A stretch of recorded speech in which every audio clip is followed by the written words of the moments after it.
30. Cass stared at the screen in front of him.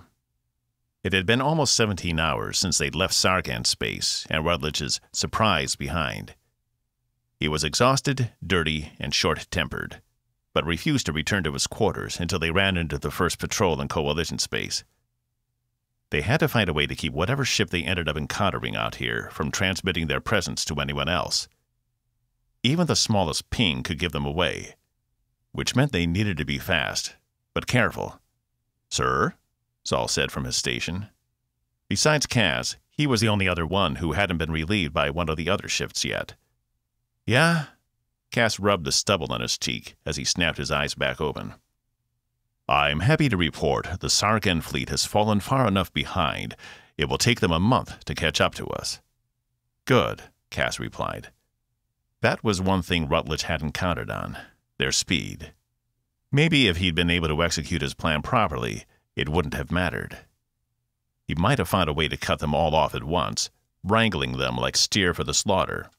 But his temper had betrayed him, and he hadn't been able to hold himself together. Cass always suspected hot-headedness would be his undoing. He imagined the man standing over a dirty drain grate, a sill judge staring over him from a pedestal and pointing at him, yelling something in their language. Cass's head jerked up as he realized he'd fallen asleep right after Zol's report, and it took him a split second to remember the man was finally dead. "Anything on the road ahead of us?" he asked. "Nothing on long-range scanners," Ensign Olgwin said. "Captain, you need rest," Zol said. "A few hours at least." Cass rubbed his eyes. He was right. He was no good to anyone if he couldn't think straight. Maybe he could set up a small bed in the command room, stay close in case they needed him. "Boss?" Cass snapped to attention. "Box, go ahead." His heart was thundering, and all thoughts of sleep had been dispelled, as if they'd never existed. "I need you to report to sickbay," he said, his tone somber. Fuck. Cass glanced at the faces of his second shift, then relinquished control of the bridge to Zol. "If anything happens, you'll know where I am," he said. "Yes, sir," Zol replied. Cass stepped inside the hypervator, dreading what he was about to face. He wasn't sure he could do it. He still hadn't come to grips with what might have happened to Evie and the others. If Rutledge was dirty, then that Arkangali was too. He might have just flown the ship into the nearest star and ejected at the last second. Cass never should have trusted him to take them to Claxia. Was it worth breaking radio silence to warn Evie? Or would that just tip off Toss? Regardless, he wasn't sure he was ready to face sickbay. He needed some help. He tapped his comm. "Saturina?" he asked, his voice cracking. "What's wrong?" she replied. Would you report to sickbay, please?" "Of course. Are you there now?" Her voice was full of concern. She was too good to him. "I'm on my way," he replied. "I'll see you in a bit." He ended the comm. Cass let out a long breath, trying to slow his heart rate.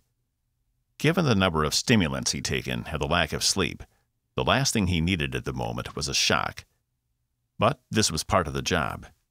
You had to take the good with the bad, even when it was the worst thing imaginable. He stepped off the hypervator on level 14 and made the short walk down the empty corridor to sickbay. He paused a moment outside the main door, hoping to give Saturina time to catch up. But he also couldn't put this off any longer. He needed to get in there to see Zenfor for himself. Cass took one last deep breath and stepped inside. Box sat at Zax's desk in her office, while Zenfor's body lay off to the side, on the same surgical bed she was on when Cass was in here last time. Breach was no longer here, having been discharged 10 hours ago. Or was it 14? He couldn't keep track. But a few of the nurse staff still milled about. When Cass glanced back over to Zenfor, he noticed the monitor hooked up to her system showed a heartbeat. "Box?" he called. The robot jerked his attention up, then walked out from around the partition. Behind Cass, the sickbay doors opened and closed again, and Saturina was by his side. "What's going on?" she asked. "That's what I want to know," Cass replied. "Oh, good. Thanks for coming down so quick," Box replied, his eyes blinking in rapid succession. "You'll be happy to know I've managed to stabilize Zenfor." Cass gaped at him a minute, then rubbed his temples. "Then why the hell did you sound so dour on the comm channel? I thought she was dead." "Oh," Box said, glancing over to Zenfor, then back to them. "Nope, she's in great shape, thanks to my extensive knowledge of Syl anatomy. It's fortunate for you I've been secretly taking her biological samples for study. The Coalition records on Syl are woefully incomplete." "Wait, so is that why you've been taking samples from me too? And Evie?" "How many people did you take samples from?" Cass asked. "Oh," Box said, his eyes blinking in surprise. Yes, that is exactly why I took them from you and Evie." "Exactly." "Box," Cass warned. "Okay, fine. I was just trying to create human life, but it didn't work." Despite the fact he ran all the words together, Cass still caught it. "You were trying to create life? As in a baby?" "Yes," he said proudly.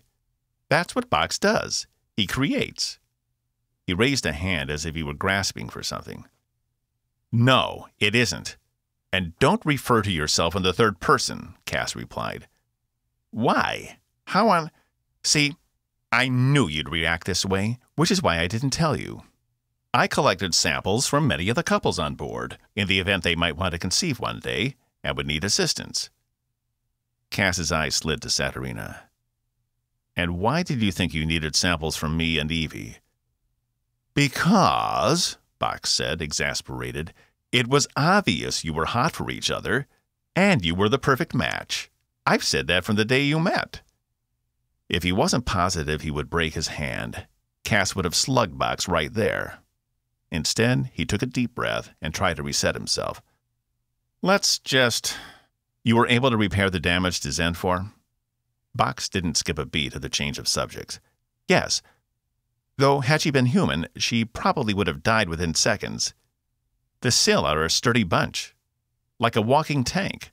"I know," Cass said. "I felt the effects before." "Box," Saturina said, "you understand why Cass is upset, right?" "Yes," Box replied. "His insecurities about his own sexual prowess as a man have often led him to make rash decisions. Belittling me over just trying to help him with his love life is one of his defense mechanisms. Though I am happy to say, since the two of you have begun your relationship, I put all of my research on hold." Cass's hands had balled into fists. Saturina sighed. "I mean about Zenfor." "Oh, not really. Though my skill has been exceptional. Did you know the team and I have been working for almost a full day on her? There were some close calls, but I think with proper rest, she'll make a full recovery." "Is she awake?" Cass asked.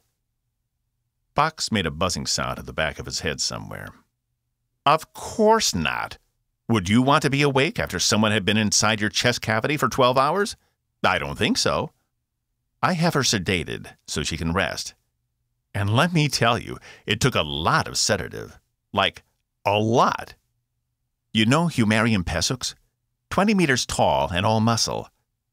I used more sedative on Zenfor than it would take to knock out one of those things for a week. Her body does this thing where it can absorb and soak up certain substances. I've never seen anything like it." "I think it's how they connect to their ships," Cass said.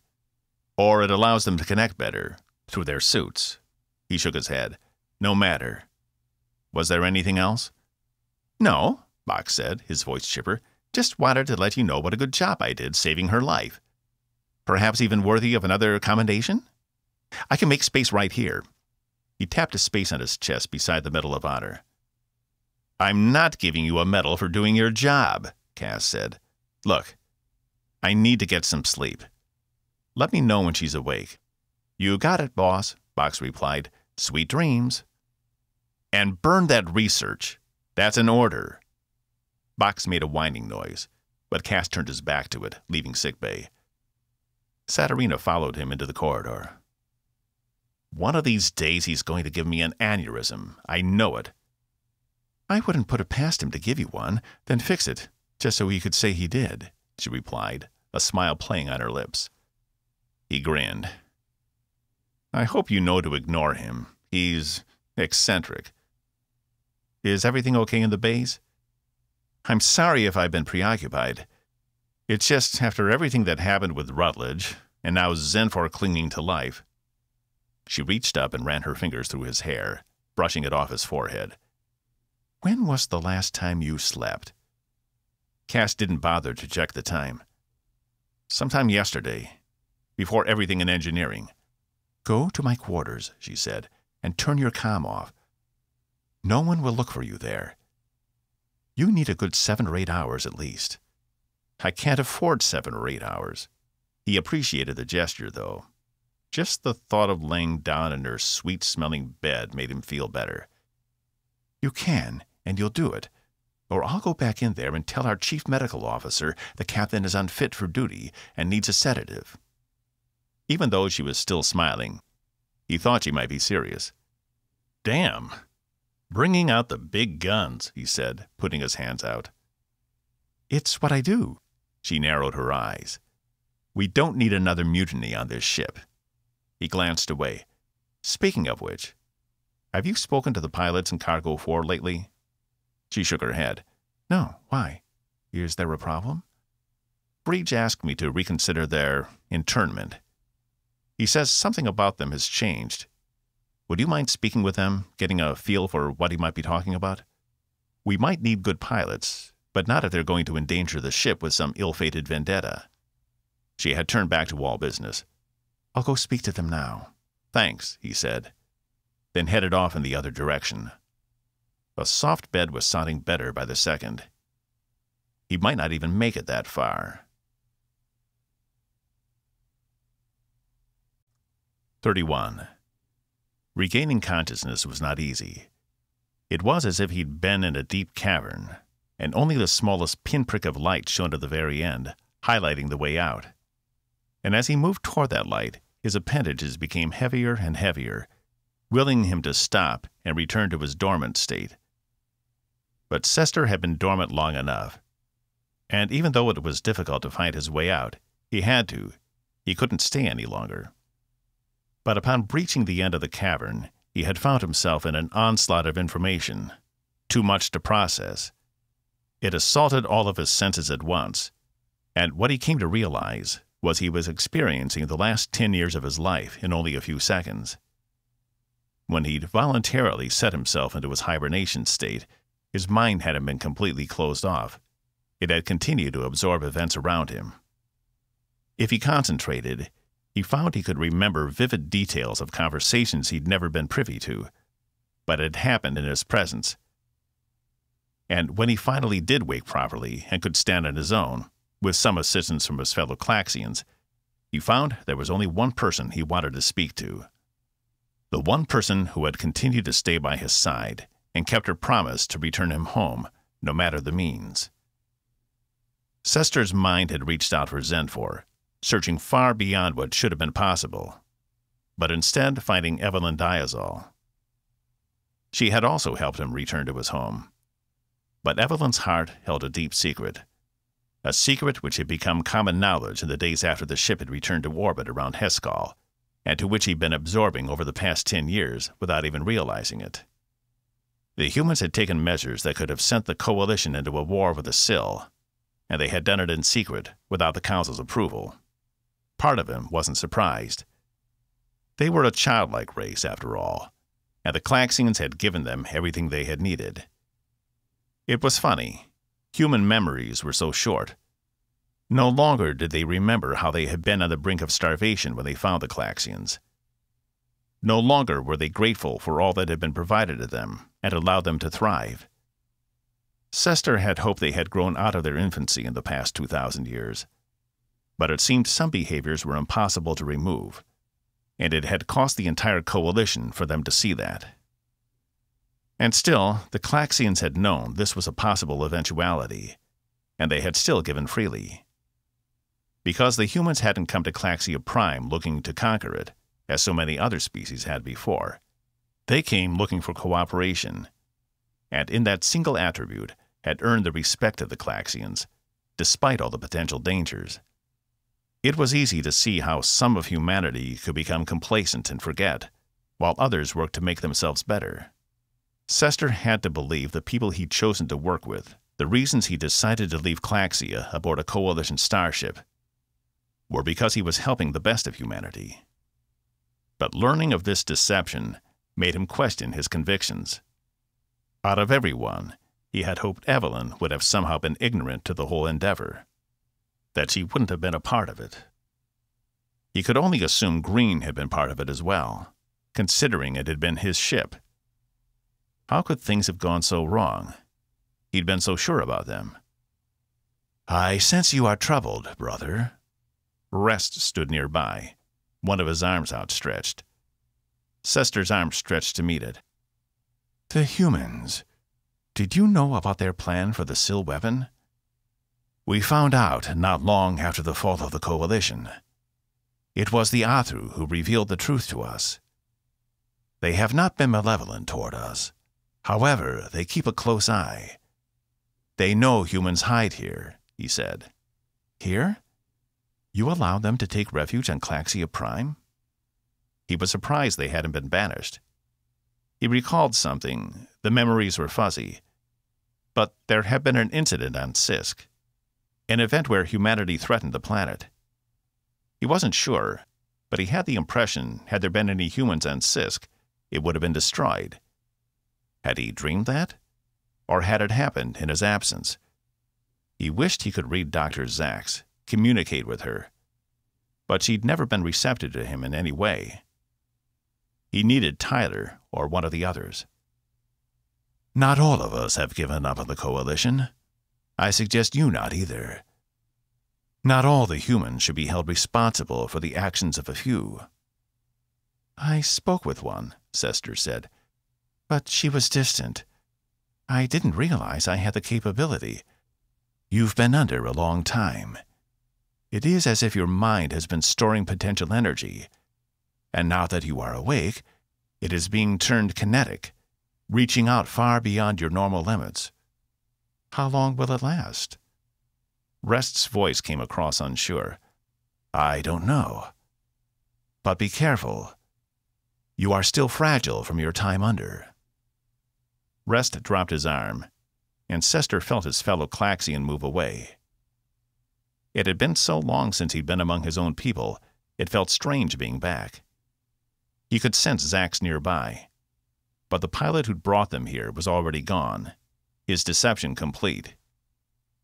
He could reach out to Evelyn again, but she wasn't who he wanted to speak with. There was one person he needed to contact, and so he focused all his efforts on finding Zenfor. If she had died, he should be able to tell. All was dark for a few moments as his mind probed further than it ever had. He felt he could reach into a space that transcended the distance between the stars, a place that was only filled with thought, a place, until very recently, he'd thought of as a small box. But now the box's sides had been blown off, and it was expanding, like a three-dimensional representation of a four-dimensional object, always moving outward across the space-time continuum. After a few moments, a familiar setting washed over Sesster, and he realized he'd found Tempest, with a myriad of minds aboard all jumbled together. A few bright spots remained, including Caspian and Tyler, but he ignored them, instead searching out his quarry. And he found her, unconscious in what he assumed was sickbay. Sesster dipped his mind beneath the conscious plane. "Zenfor? Do you hear me?" "I hear. Sesster? You are alive? Where are you?" "I am back home, thanks to you. They completed their mission. They returned me home." He couldn't describe how good it was to hear her voice again, to feel her presence near him, even though they were hundreds of light years apart. "Sesster? You must warn Diazol. The Sargan can't be trusted. They've—" "I know," he replied. "It has already happened. They took her and her mother away from here." "We are coming to you," she said, "to Earth. There was an ambush here, and Caspian has convinced the Sil to engage the Athru. But we need the data from Diazol. We are coming in blind. Here? He asked. You can't. The ship will be destroyed. Why must they be so arrogant? He felt her presence shift. I have never heard you speak of them that way. What has happened? I know of the deception, he replied, the memory reverberating through him. I know what they kept from me. Even those I thought I could trust, such as Evelyn and Captain Green. They had no part in the mission, Senfor replied. It was all Rutledge's fault, and I have taken care of him. If they had no part, then why did they cover it up? He could feel her mentally tense, as if she were gearing up for a fight. They told everyone when they returned from Heskal, the Athru planet. Even though they hadn't made the decisions to make it happen, and Caspian had even sacrificed his career to try and stop it, they knew revealing the truth would seed cracks in the coalition. They tried to take care of it themselves, but it was too late. By the time we returned, it had been much too long. All those who had a hand in the plan were dead, except for Rutledge. He felt her swell with satisfaction. And, like I said, he has been dealt with. Sesster resigned himself. I just didn't know. Do you remember what you told me about them? Just before Wolf decided to take us back into open space, to leave the coalition behind? I do, he replied. You need to tell them. You need to help them remember their own past. They deserve to know, and you can show them. If you can reach me, you can reach them. Senfor? I don't know how they'll handle it. They're stronger than you think, she said. They might surprise you. Sesster contemplated the idea a moment. If he was going to tell them, he didn't want to do it like this. It needed to be more personal. That was, if it even mattered. How close are you? I don't know. Days, at least. I need to think it over. Don't wait too long. The more they know, the better prepared they will be. It might even help find a way out of this. Sesster took a moment for himself. I'll speak with you again soon, once I've made my decision. Will you be awake by then? I hope so. Then I anticipate the next time we are together. As do I. As he pulled away, he experienced an overwhelming sense of satisfaction and happiness from her, something that was rare for the Sill. He hadn't realized just how much it meant to her that he arrived back home alive. When they'd met, though they'd been kindred spirits, she'd been closed off and distant. But now, perhaps she really did love him after all. 32. Here, follow me, the guard said, crouching down behind a low barrier in the long room. Evie had managed to propel them back down to the underside of the ship, though they'd had to stop once to regroup and make sure neither one was suffocating. She still hadn't reached the limit of how long she could stay in space, and when she'd been out there, her skin had gone that ashy gray color again, but returned to normal as soon as they were back inside. The guard had led them into an access portal, and then into this long room, which as far as she could tell was empty, but he knew the ship better than she did. I don't even know your name, she said, as they low-walked from one barrier to another. Evie shot a glance down the long hall, seeing nothing. Kithal, he replied, third-class master. Evie, she said, human Athru hybrid. I still can't believe I'm doing this. I should have arrested you as soon as I had the chance. He paused a moment, then motioned for her to follow. Sorry, Kithal. I don't think it would have happened, considering... She motioned to herself with one hand. Kithal glanced back at her, his small mouth in a frown. Right. He stopped them in their tracks. And you still promise you won't hurt the people on this ship? Most, he sighed, most aren't largely in favor of what we do. Some are. But I think many of my people have become apathetic to our instructions. Except for our leaders, they are the passionate ones, and we follow their lead. It sounds like you're not so sure yourself, Evie replied. Cathal set his features. My loyalty is to my superiors and my people. It's just sometimes it feels like those two are in opposition to each other. He motioned for them to continue along the low walls, moving up the corridor. Did you know about my mother and her group? Evie asked. Were they common knowledge?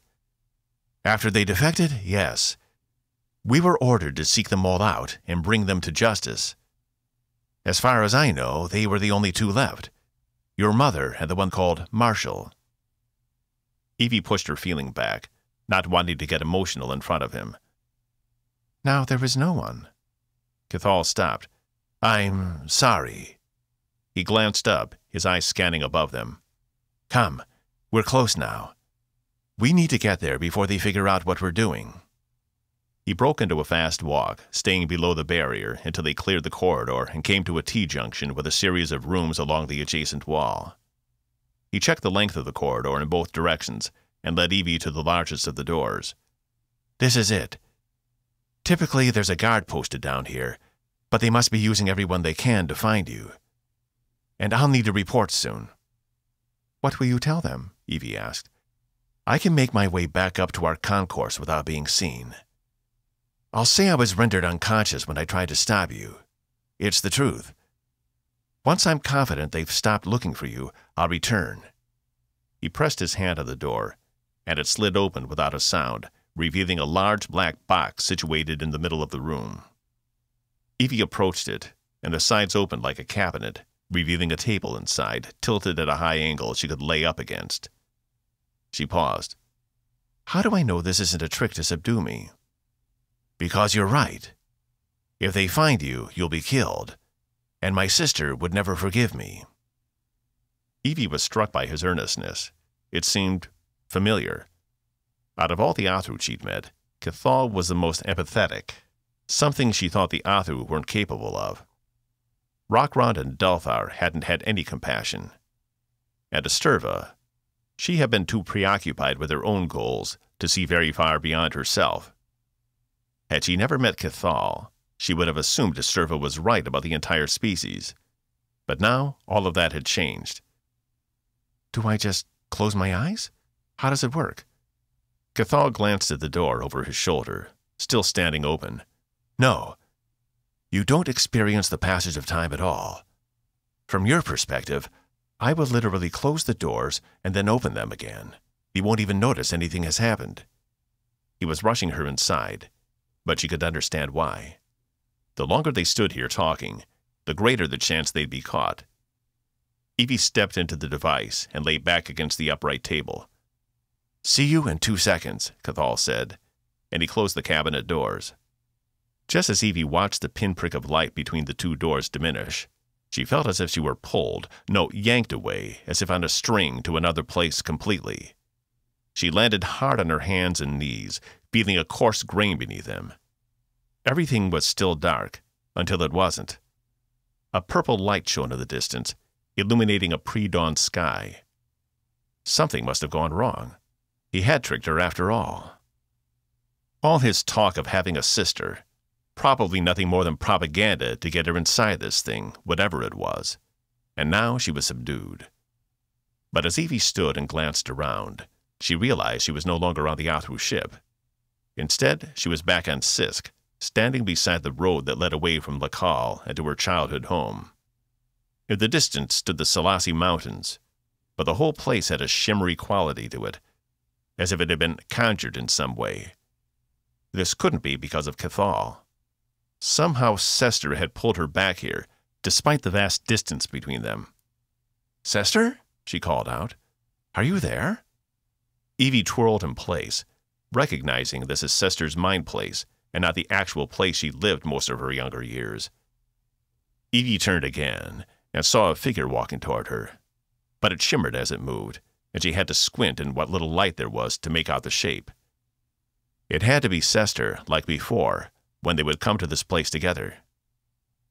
She was impressed at how far his range seemed to stretch now. There had been a time when she needed to be in the same room with him to experience this kind of connection. "I'm so glad you came back," she said, approaching the figure. I was afraid after our last conversation. She stopped short. The wavy figure cleared. But it wasn't Sesster. It was Cass. Evie? He asked, looking around. What's going on? Is it really you? She approached him carefully, unsure if this was some kind of illusion or not. Of course it's me. Where are we? This looks like Sisk. But that's impossible. I was just at my desk on Tempest. How can I be? He trailed off, then stared at her. Is this the mind place? She inhaled sharply. She hadn't told anyone but him about this place before. Because if there was one thing Cass was good at, it was keeping a secret. It is you, she whispered. She ran over to him and threw her arms around his neck, finding he was as solid as she was. He stumbled back. I don't understand, he said. You're alive. She pulled back from him. Of course I'm alive.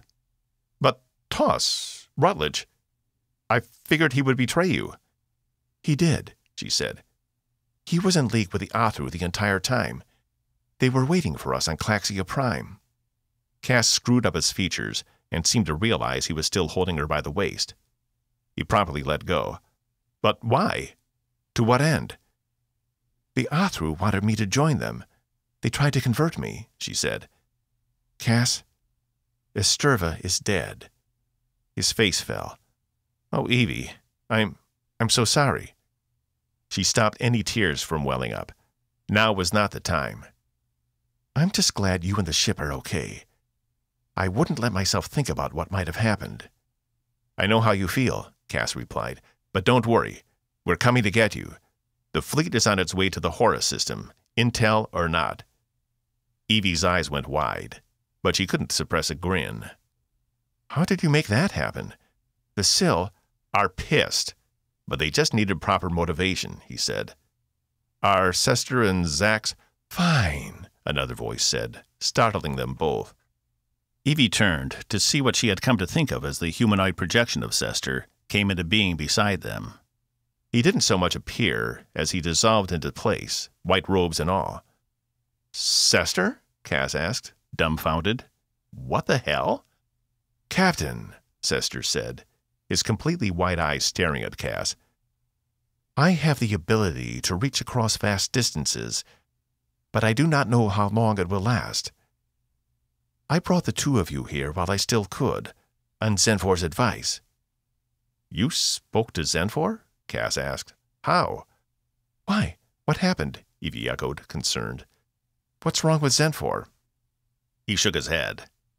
She'll be okay.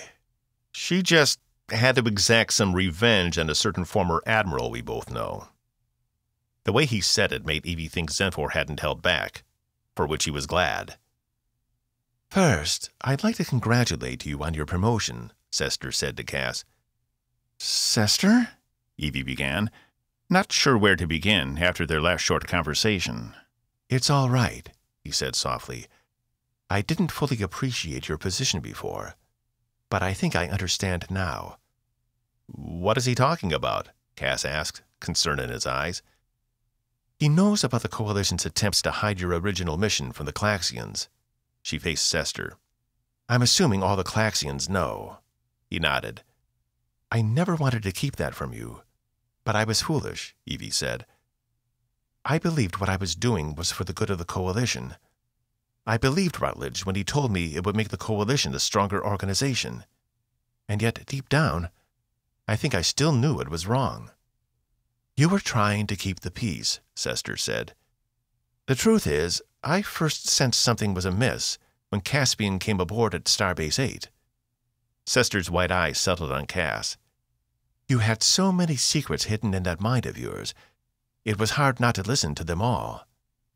I knew there was something wrong, and for a long time I managed to willfully ignore it. But during my exile, I couldn't ignore the truth any longer. Cass stiffened. It was never my intention to drive the crew apart, or undermine what you had. My issues with the Coalition ran deep. I was so blinded by hatred, I couldn't see how that hate was affecting those around me. I never should have put either of you in that position." Evie reached out to him, taking hold of his hand. "I'm glad you did. Neither of us would still be here if it weren't for you." He smiled, squeezing her hand before it dropped away. "Sesster, we're on our way to the Horus system. We're coming to end this." "Cass, there's something you should know," Evie said. She'd been trying to find a gentle way of saying this, but for the life of her couldn't figure out how. She just needed to get it out.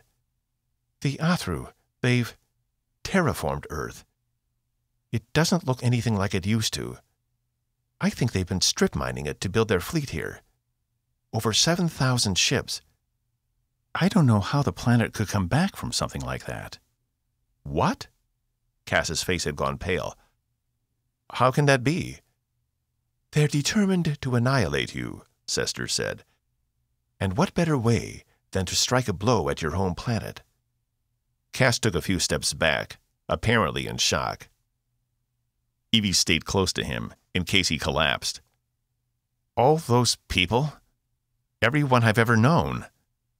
Esturva seems to think they were amassing some kind of weapon here, but I haven't seen it yet. Just the ships. But all Coalition outposts in the system have been destroyed," Evie added, "except for the defense grid. It's still there, just no longer operational." I can't," Cass trailed off. Evie had nothing but sympathy for him. Had she been raised on Earth, she'd probably feel the same way. Though she wasn't sure she'd feel much pity if Sisk had been destroyed. "Captain," Sesster said after Cass had a minute to process the shock, "part of the reason I brought you here was to discuss this." "Discuss what?" Evie asked. He stared at her, his demeanor calm and measured. "The fact Earth is not your home planet, and it never was."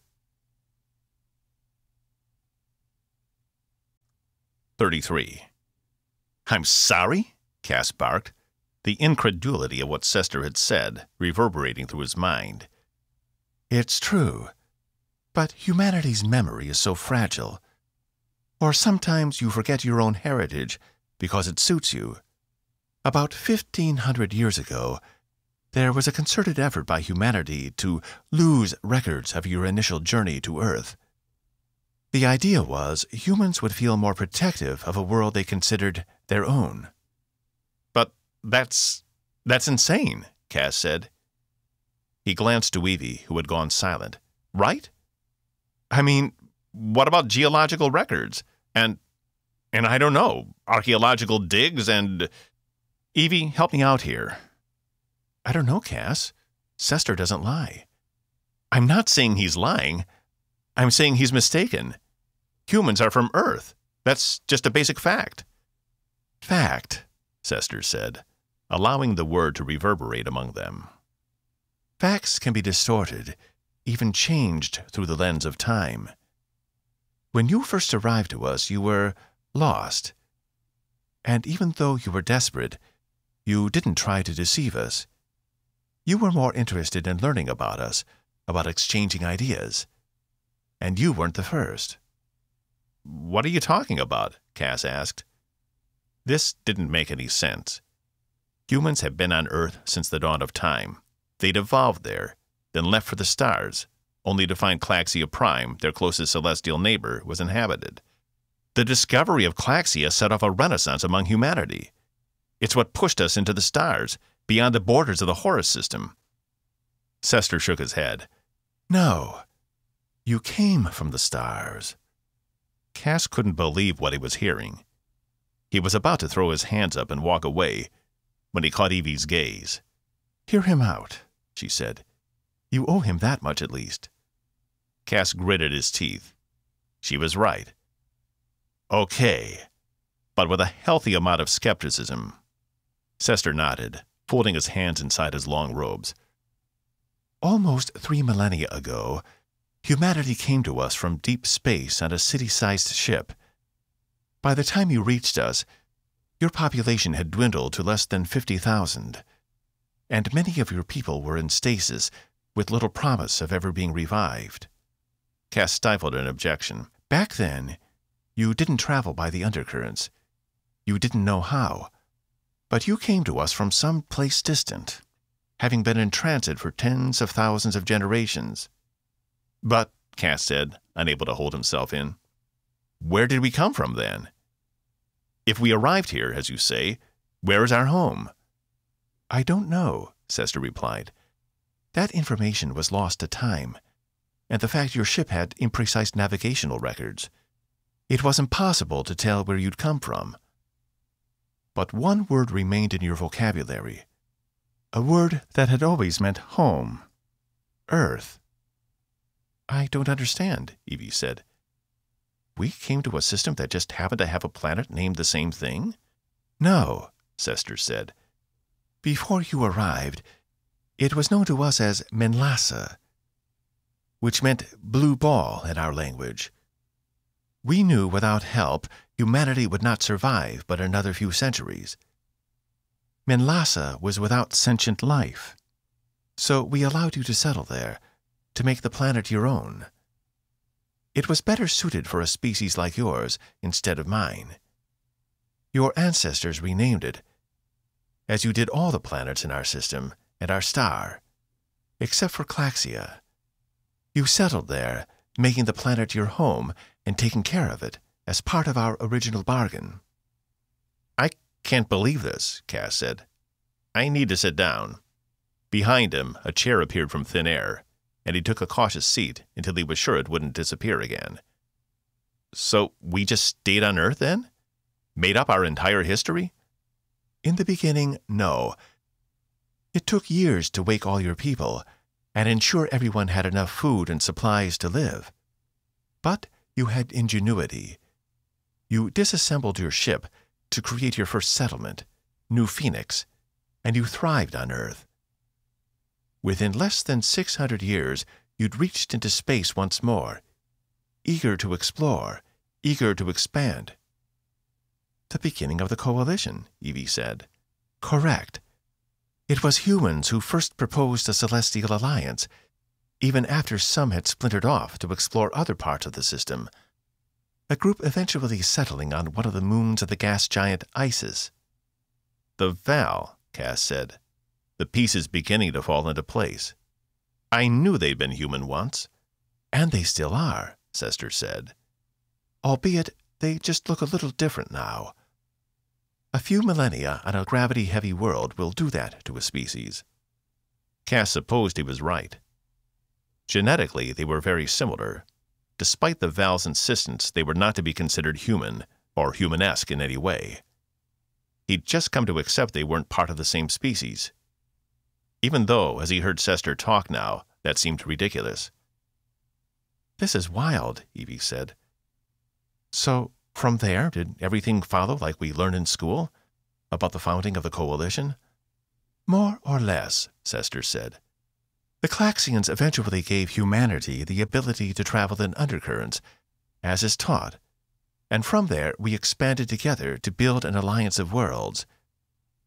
It was the first time in the long history of the Claxians a visitor had come to our planet looking for peace, rather than to conquer. Had humanity tried to overtake us, we just would have allowed you to stay until you went extinct on your own. But because you arrived with a message of friendship and cooperation, we were happy to become your allies and partners. Cass stood from his chair, frowning.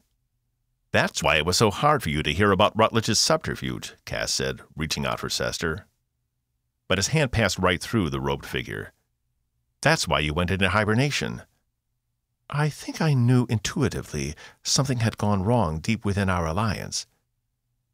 But without any of my brothers or sisters around, it was too difficult to bear, Sesster admitted. I tried to maintain my composure as we observed the destruction brought on by the Athru, but in the end, it was too much. The mental stress was overwhelming. And it was easier to hide yourself than try to face those of us who betrayed you, Evie said.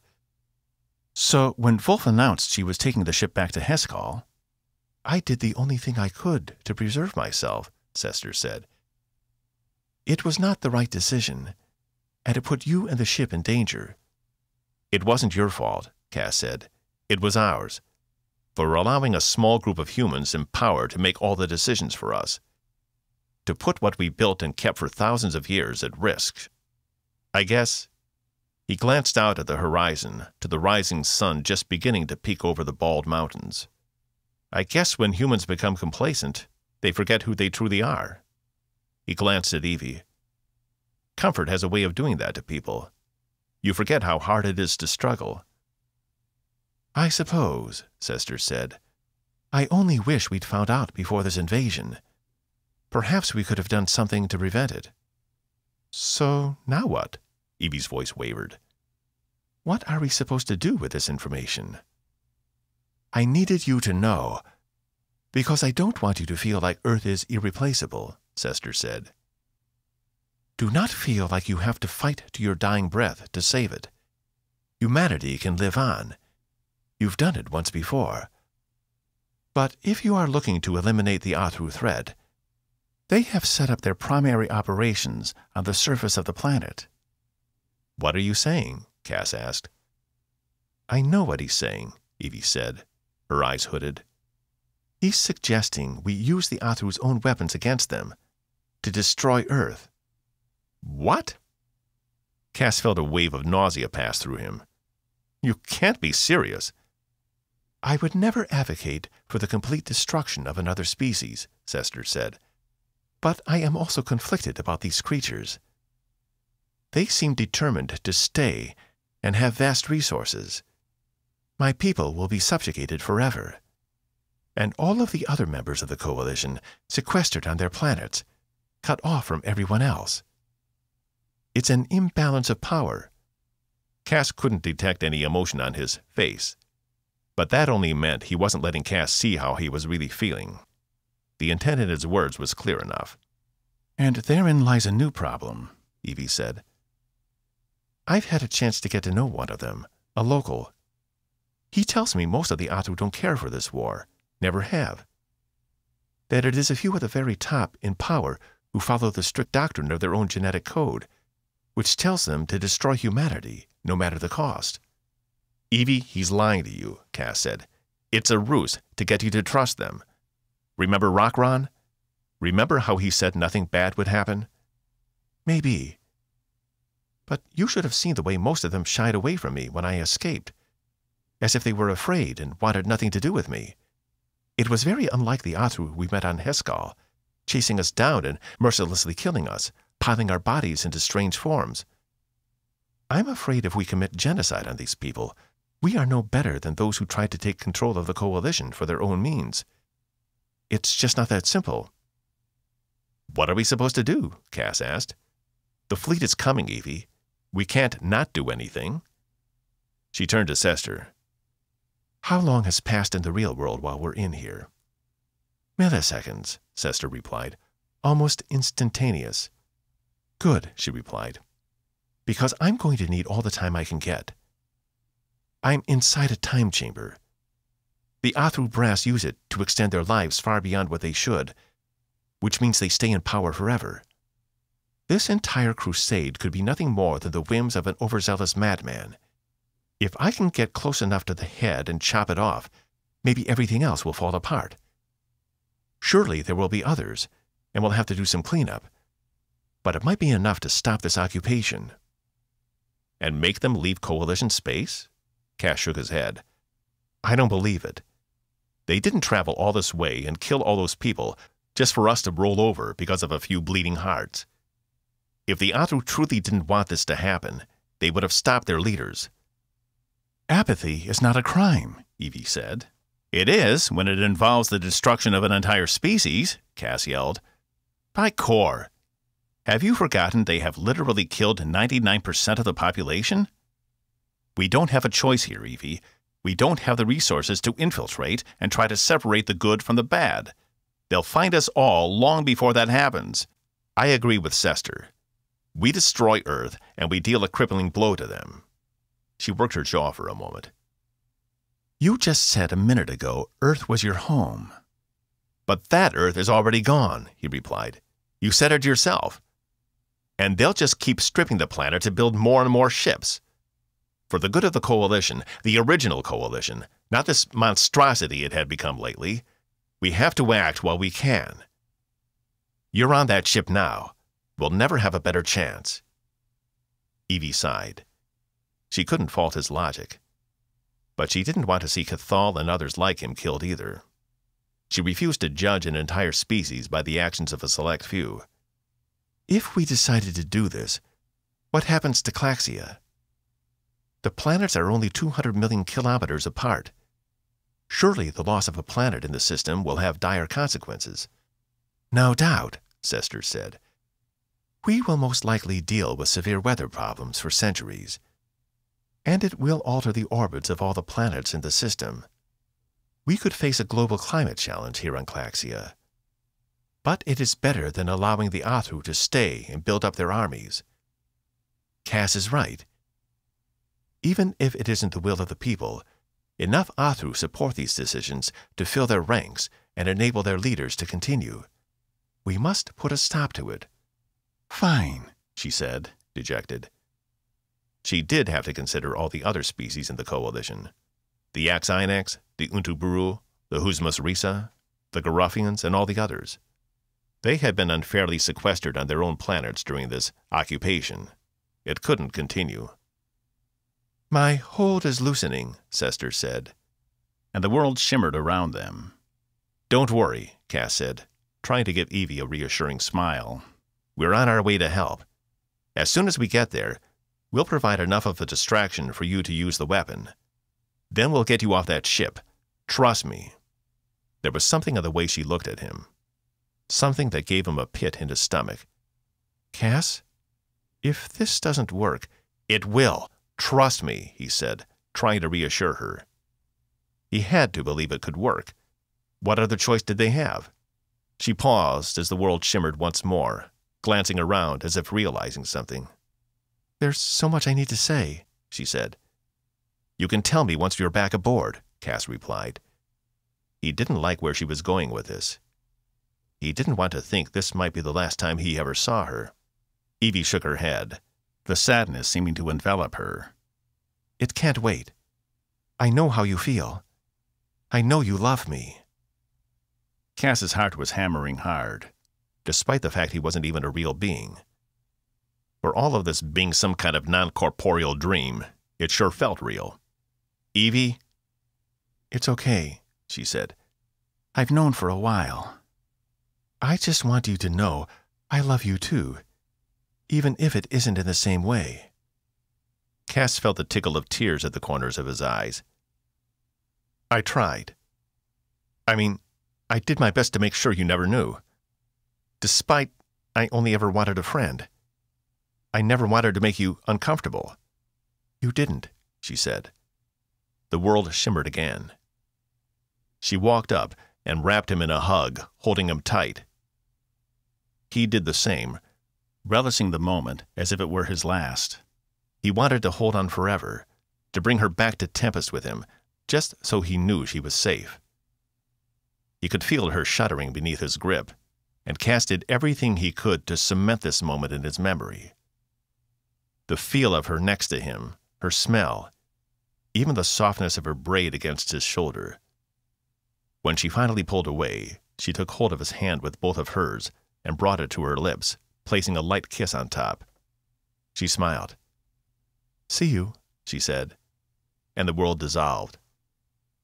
Cass shot straight up from his desk, his eyes wet and his heart thundering. He had to give himself some time to collect his thoughts.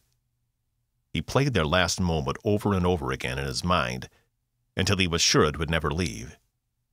He was determined to make sure she didn't die alone on that ship. Cass stood and headed back to the bridge. They had a job to do. 34. No sooner had she said her final goodbye to Cass, and that's what it had been, a final goodbye. There was no way she was getting out of this alive, even if Tempest was coming. But as the last words had escaped her lips, she found herself right back in the temporal box, the sliver of light disappearing as Cathal finished closing the doors. The light completely disappeared, and then the doors were flung open again with such a fervor Evie knew something was wrong. She shielded her eyes just a second before lunging forward. "What's wrong? What happened?" she asked. But when she uncovered her eyes, she saw it was no longer just her and Cathal. 20 Athru guards stood around the box, while Dalthar stood in the middle, holding a limp Cathal by the neck. He was dead, as he hung at an unnatural angle. His neck had probably been snapped. Dalthar threw the guard to the ground, his limp body making a thump as it landed. All thoughts of her conversation with Cass and Sesster left Evie's mind as she lunged for Dalthar. "Ah," he said, holding up one hand. Evie stopped, noticing each of the guards was now armed with the same kind of weapon she'd seen on Claxia Prime. "You've forced me to return to a kind of warfare I don't like," Dalthar said. "The kind that uses weapons. But sometimes it is important to keep your enemies at a distance, especially if they can kill you with one touch." He had a scar over his face from where Evie had scratched him, but it seemed to have healed unnaturally fast. "I don't understand," she said. "How did you get in here so fast?" Her eyes fell back to Cathal, and she realized he had on a different tunic than before. "I can't believe I ever thought you had the potential to be one of us," Dalthar said. Of course. How could she be so stupid? Cathal said being in the box was instantaneous, as if no time had passed at all. But something had gone very wrong. They weren't supposed to be looking for her anymore. "How long was I in there?" she asked. She didn't want to consider the possibility it could have been seasons or even years. Tempest might have already come and failed. "1 of your weeks," Dalthar said. "Though I do have to admit, you had me fooled. I thought you'd died in your last escape. Until this traitor here," he motioned to Cathal, "decided he couldn't stand the pressure and came clean." "He betrayed me?" Evie asked. "Don't feel left out. He betrayed me as well. He was a very conflicted individual, but I alleviated that problem for him." Dalthar kicked the body of Cathal, and it flew to the other side of the room, hitting the far wall and crumpling into a pile. "Now, remove yourself from that box." "Why don't you just shoot me and pull me out yourself?" she challenged. Dalthar held her gaze a moment. "You are an arrogant little shit. I'm not surprised your mother sent you off. The reason I'd rather not kill you is my business. Now get out, or I will have my men blow your legs off, and we will drag you out." Evie considered not doing it. But if Dalthar wasn't prepared to kill her yet, it was better she cooperate for as long as possible. It would give her more opportunity to escape. She had to assume Cass and the others hadn't arrived yet, as Dalthar would have no doubt thrown it in her face. She stepped over the threshold and outside of the box, while the guards kept their weapons trained on her. She couldn't believe Cathal had betrayed her after all that. Maybe Cass and Sesster had been right. Maybe eliminating all of them was the right call. But it was still a hard pill to swallow. "Keep her 10 meters away from me at all times," Dalthar said. "Just how old are you, Dalthar?" Evie asked. "Have you been around since the beginning?" "Don't ask foolish questions," he said, turning away from her as the entourage moved down the corridor. Evie felt silly with so many people training weapons on her, encircling her. If she could just get them to fire at the right time, they'd all hit each other. "No, seriously. Ever since I found out about your little time bubble, I've been curious. You must be ancient. How old? 10,000 years? 1,000,000? "It's none of your concern," he replied. "Well, it kind of is," she continued, pressing. "I've just happened to learn my people weren't originally from Earth. That we came here on a massive city ship, not unlike this one. Which begs the question, when did your people meet mine in the past? And what did you witness that was so terrible you decided to hunt us down? You said you had a duty to protect the galaxy from us. But what caused that? Because all this time, I couldn't figure out why the Athru pursued us, or even how you'd even encountered us. Back when I thought my species had come from a planet in the Claxian sector, it didn't make sense. You would have had to come upon a deep space reconnaissance vessel, deeper than we'd ever sent before. But, armed with this new information—" "You speak too much," Dalthar said, continuing to lead them through the ship. They walked up a wide ramp into a larger section of the ship. Evie began walking faster to catch up to him. The circle of guards moved quicker, too. "And you owe me an explanation for the death of my mother, seeing, as you said, she never thought to inform me." "Slow down," one of the guards said in their own language, but Evie understood him fine. She stopped in place. Dalthar faced her. "Even now, your arrogance seeps through. I owe you nothing. Esturva betrayed me, as did Cathal. Be glad you're not sharing their fate. Yet." He began to turn away. "What are you afraid of? That I won't agree with your actions once I know the truth?" Evie was tired of being jerked around. If he'd really wanted to harm her, he would have done it already and saved himself the trouble. He needed her alive for some reason, though she wasn't sure why. But she was willing to bet it had something to do with her enhanced abilities. Dalthar eyed her carefully. "You want the truth? Very well. Our species have met before, long ago. On another planet, much like the one you used to call Earth," he scoffed. "So arrogant, naming your new home after your old one. So predictable." "Wait," Evie said, screwing up her features. "What are you saying? Humans came from another planet Earth? In the distant past?" "Oh, yes," Dalthar said. "Third planet in its system, around a yellow-type star. It had one moon, I believe." "That was our home?" Evie asked. "Where we came from?" Dalthar approached her, grinning. "Yes, it's where we're both from." Cass sat at the head of the conference table, tapping his fingers in rhythm as Hank and Lieutenant Talia laid out the battle plans on the holoscreen in the middle of the table. He was having a hard time concentrating. It had been almost 7 days since his experience with Evie and Sesster, and yet he remained shook. No matter what happened, they had to get her out of there. He wasn't going to leave her to the Athru, even if she'd already given up hope. Which is what that had been. He'd seen it in her eyes. Cass listened to the rest of the presentation, which was mostly made up of diversionary tactics. "So, if I understand this correctly," Samaya said, "we're not actively trying to destroy the Athru ships, at least not a lot of them." "Correct," Hank said. "Based on the captain's intel and conversations with Miss Diazol, we need to give her as many diversions as possible so she can claim control of the Athru weapon and destroy Earth." "I still can't believe we're discussing this," Tyler said. "Is it really that bad?" "She said the entire planet is a factory husk," Cass said, his voice emotionless. "There's nothing left there to save. If there are pockets of resistance on the planet, there's nothing we can do for them. We have to cut off the Athru supply chain if we want a chance of defeating them." "By Garth," Rond whispered. "Something you want to add, Lieutenant?" Cass asked. "No, sir. I just can't believe they're all gone. It's one thing to see a few colony worlds destroyed, or the others cut off. But to see our home, it's not our home," Cass cut in. He'd had a hard time relaying the information from Sesster, but given the Claxians were prone not to be deceptive, he had no choice but to accept it.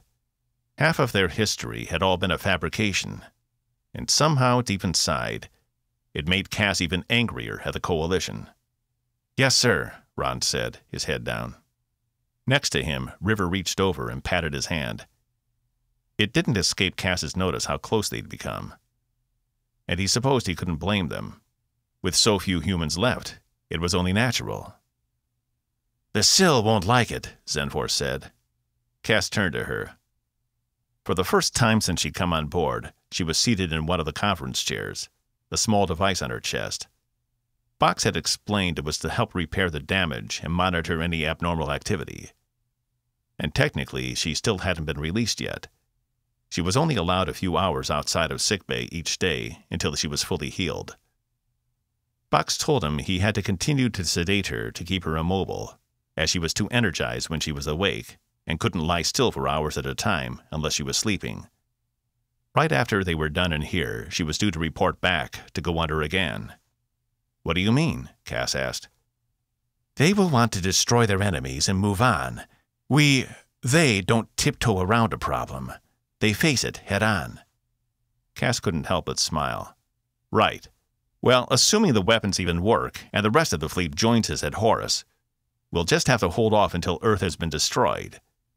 Once that's done, they'll have my blessing to destroy as many of the Athru ships as they want." "Does that include the city ship?" Saul asked. "Not until we get Evie," Cass said. "Since Tempest is physically the weakest ship, but also the fastest, we have the best chance of getting in there and grabbing her." "Are we sure she can even do this?" Hank said. "It's been 7 days since you last spoke with her, and she said their fleet outnumbers ours 10-1. Cass nodded. "I'm sure. She was hiding out on board, and she had an ally. I trust her ability to get this done." He didn't miss some Maya and Hank exchanged glances. "As for the number of ships, we'll just have to trust the Sill are as good as they think they are. Unless you have a better idea?" Hank shook his head. "No, sir. Just covering all the bases." "Dismissed," Cass said. As everyone filed out, Cass stood, approaching one of the windows. Outside, the green tint of the undercurrent colored everything. But beyond, the stars flew by in such a blur.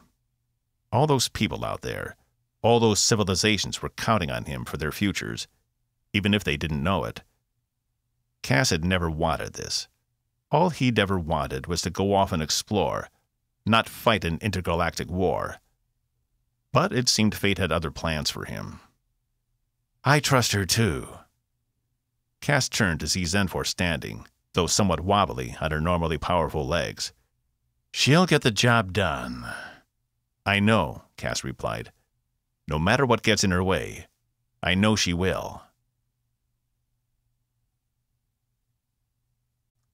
35. "What are you saying?" Evie asked, as she faced Dalthar in the wide corridor. The guards still had all their weapons trained on her, but as far as she was concerned, it was just the two of them now. Whatever he was talking about, she needed him to clear it up before she took another step. "I wasn't there originally, but when the information was still available in our computers, before it had degraded, before we'd learned to encode our genetic material, I learned all about our home planet. Though my people have been away far longer than they have." "They?" Evie asked. "You mean the humans?" "I mean the imposters," Dalthar said. "They call themselves human, when they are anything but. They are nothing but genetic fossils, having survived long past their time. A stepping stone that should have been wiped out long ago." Evie shook her head. "What are you talking about? Are you saying they shouldn't be here?" "Of course they shouldn't be here," he spat. "It was by nothing more than blind luck that they came upon this system and the Claxians. That ship, the one carrying all of humanity to this place, it never should have survived." "Why not?" Dalthar grimaced. "Astronomically small odds. There were 4 ships originally. Humans had driven their planet to the brink of destruction, and they faced a choice: stay and die, or leave and take their chances in the stars. A century was spent constructing the ships that would take them to the undiscovered country to find new homes. 4 ships in 4 different directions, with the hopes one would eventually find a place to settle." He paused. "There was little chance of survival. An entire species moving at sublight speeds? It's hard to fathom. It took them 50 years just to leave their own system. And it was known if one ship made it, the others never would, as it would take too long to communicate between distances, and even longer to travel those distances." "And yet they did it," Evie said. "They reached Claxia, or at least one of the ships did. But that still doesn't explain you. You said both humans and Athru were from the same place, Did you mean the same system? Another inhabited world? Was that why you are so bent on their destruction? Because they treated their first planet poorly? It's hardly unique. There are tons of species out there who decimate. Dalthar shook his head. Oh, you stupid girl. Put it together already. His gaze burned on her face. Athru and human are the same species. We were one of the other ships. Evie took a step back. How is that possible? Dalthar moved closer, and Evie felt the guards tense their weapons. But she wasn't going to lash out at him. She needed this explained, if for no other reason than her own self-satisfaction. Didn't you wonder how your mother and father managed to mate so easily? How within the span of a few months you came into being? It's because they had the same base genetic code. But there are interspecies children all over the Coalition, she said. It's nothing rare. She'd seen plenty of children of multiple species. Though now that she thought about it, she had to work to think up examples of successful pairings, and found they were rarer than she'd naturally assumed. Those children are the product of centuries of genetic testing and work, years and years of failures. Your mother did this in only a few weeks. But, Evie began again, though she wasn't sure what she was objecting to. Perhaps if she'd taken more time to think about it, she might have realized he was right. The genetic combination of two species was nothing easy or fast, and yet her mother and father had created her in such a short amount of time, and she had been the first attempt. Or at least that was what she had been told. She had originally assumed it was because of Asturva's exceptional genetic skill. No, Dalthar said, stepping even closer. No more buts.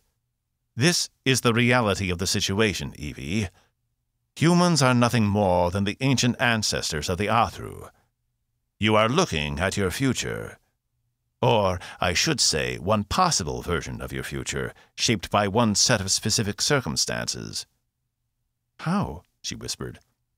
Heskal, Dalthar said. The ship my ancestors were on was lucky enough to find it, after spending thousands of years traveling between stars. Little did we know it was a planet out of time. We investigated, crashed, and once we recovered, discovered we couldn't leave. Evie recalled how their ships had lost power upon reaching the planet, and how they'd all almost been killed going into the atmosphere. Because of the dampeners, she said. An ancient technology created by a race we neither know nor could understand at the time. We were much like your crew, except we had no idea the structures on the planet existed. It took almost 1,000 years to discover the first ones. So you stayed on the planet because you couldn't leave? Dalthar's eyes narrowed. We stayed because we wished to. Over the years, we deciphered the technology, found ways to use it for ourselves. At first, my people thought of it as a detriment, until we realized what a powerful advantage we had, because the planet was out of time. We'd already spent thousands of years on it, but celestially, less than a few months had passed. Do you understand? We saw an opportunity and seized on it. What better way to fulfill our mission than to continue to grow and evolve, not only ourselves, but our technology as well? We managed to live and thrive on that planet for over 2 million years. Can you understand what that would do to a society? Evie scoffed. Apparently it made you all a bunch of assholes. No, Dalthar said, drawing out the word. It made us grow up. As we grew and evolved, we realized just how dangerous we had been in our youth, how dangerous a young humanity was. We recognized that and confined ourselves to the planet until we reached a point where we had outgrown our childish ways. Greed, lies, deception, war. We eliminated them all. We became what humanity always should have been. But we knew there were 3 other ships out there. which meant humanity was infecting other parts of the galaxy, spreading the worst of us. It became our credo to put a stop to them and to eliminate any humans who had not evolved to our advanced state. Evie took it all in, trying to process everything he'd said. Do you really have so little faith in your own ancestors that you'd rather destroy them than allow them to try and develop on their own? Dalthar laughed, though it was forced and clipped. Have you not been paying attention? The humans of your coalition betrayed the other members, and not just once. There have been many, many times. They couldn't control themselves and risked fracturing everything you had for their selfishness. We have solved that problem, the human problem. And when we find your ship, we'll take one more step to completing the process. Surely you're not so stupid to think humanity is the only species with those attributes. Look at the Sill, or the Arustians, or even the Yax-Inax. They were involved in more wars than they're willing to admit. I didn't say we were trying to eliminate the undesirable traits across the galaxy, he replied. We are just cleaning our own house, taking care of our own mess. When other species reach this level of sophistication, perhaps they can join us once more on the intergalactic stage. So that's why you've confined them all to their own planets, she replied. Dalthar shrugged. They're free to leave, if they wish. They're free to join forces. But they already know what it is taking you a painfully long time to realize. No one is equipped to stand against us. No one has reached our level of technological sophistication, and thus no one is worthy. You sound like the Sill, she replied. His face darkened. Funnily enough, the Sill were the one species close to us on the evolutionary scale. They were the one species we were willing to partner with. And yet, somehow, humanity came in and screwed that up too. But it doesn't matter. They have made their choice, and they will die by it. We will not be stopped. This was madness. An advanced form of humanity bent on revenge of its past self? No wonder they've been so clinical in their targeting. With one glaring exception. And what about the Bulak? We saw you destroy their entire system. Don't tell me they're another one of the lost human ships.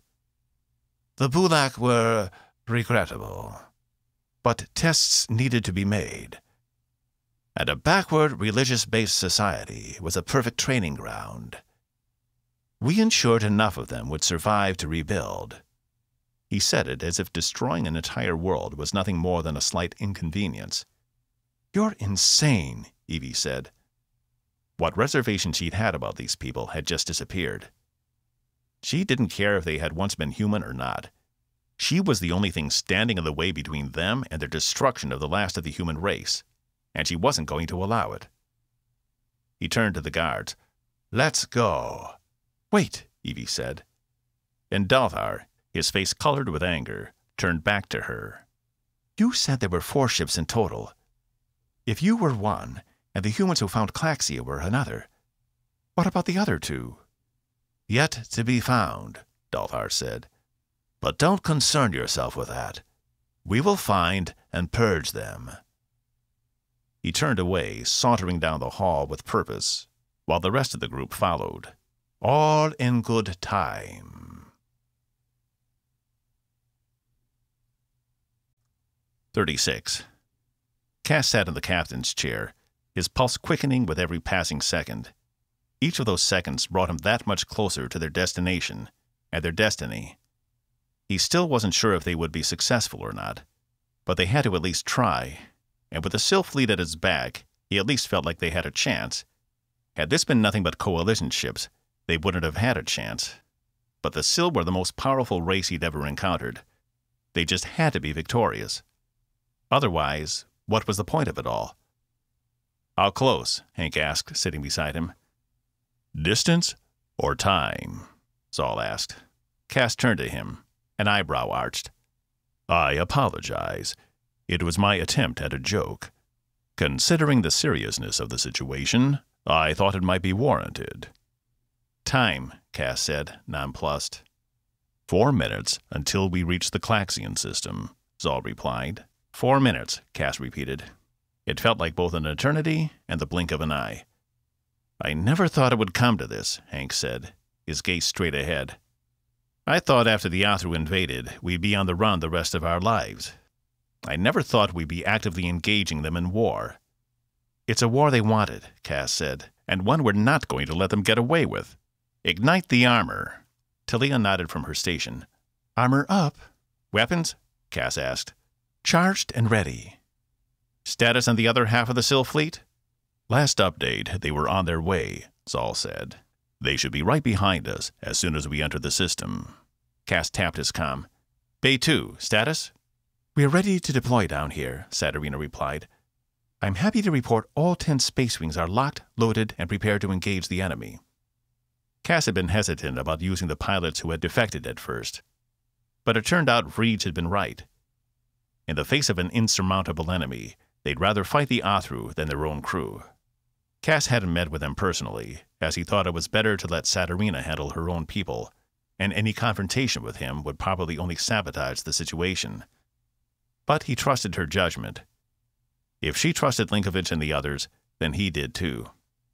Good luck, Chief, Cass said. We'll send battle instructions down as soon as we formulate our attack plan. Acknowledged, Bridge. Thanks and good luck. Saturina cut the comm. Even though the space wings were small with limited range, they could team up and, with their new weapon systems, hopefully disable some of the smaller Athru ships, while Tempest and the Syl fleet went after the larger targets. Cass just wished he had a comm directly to Evie. They would give her as long as possible. But if things went south quick, he'd have to send the team over to grab her and get back. Cass hit his comm again. Belmont? Harcrow? Are you ready? Ready, Captain, Belmont replied. As soon as we have her location and get the go-ahead. Good. Keep the shuttle on hot standby, Cass replied. He'd chosen Samaya and Hank's 2 most experienced officers for the job of retrieving Evie.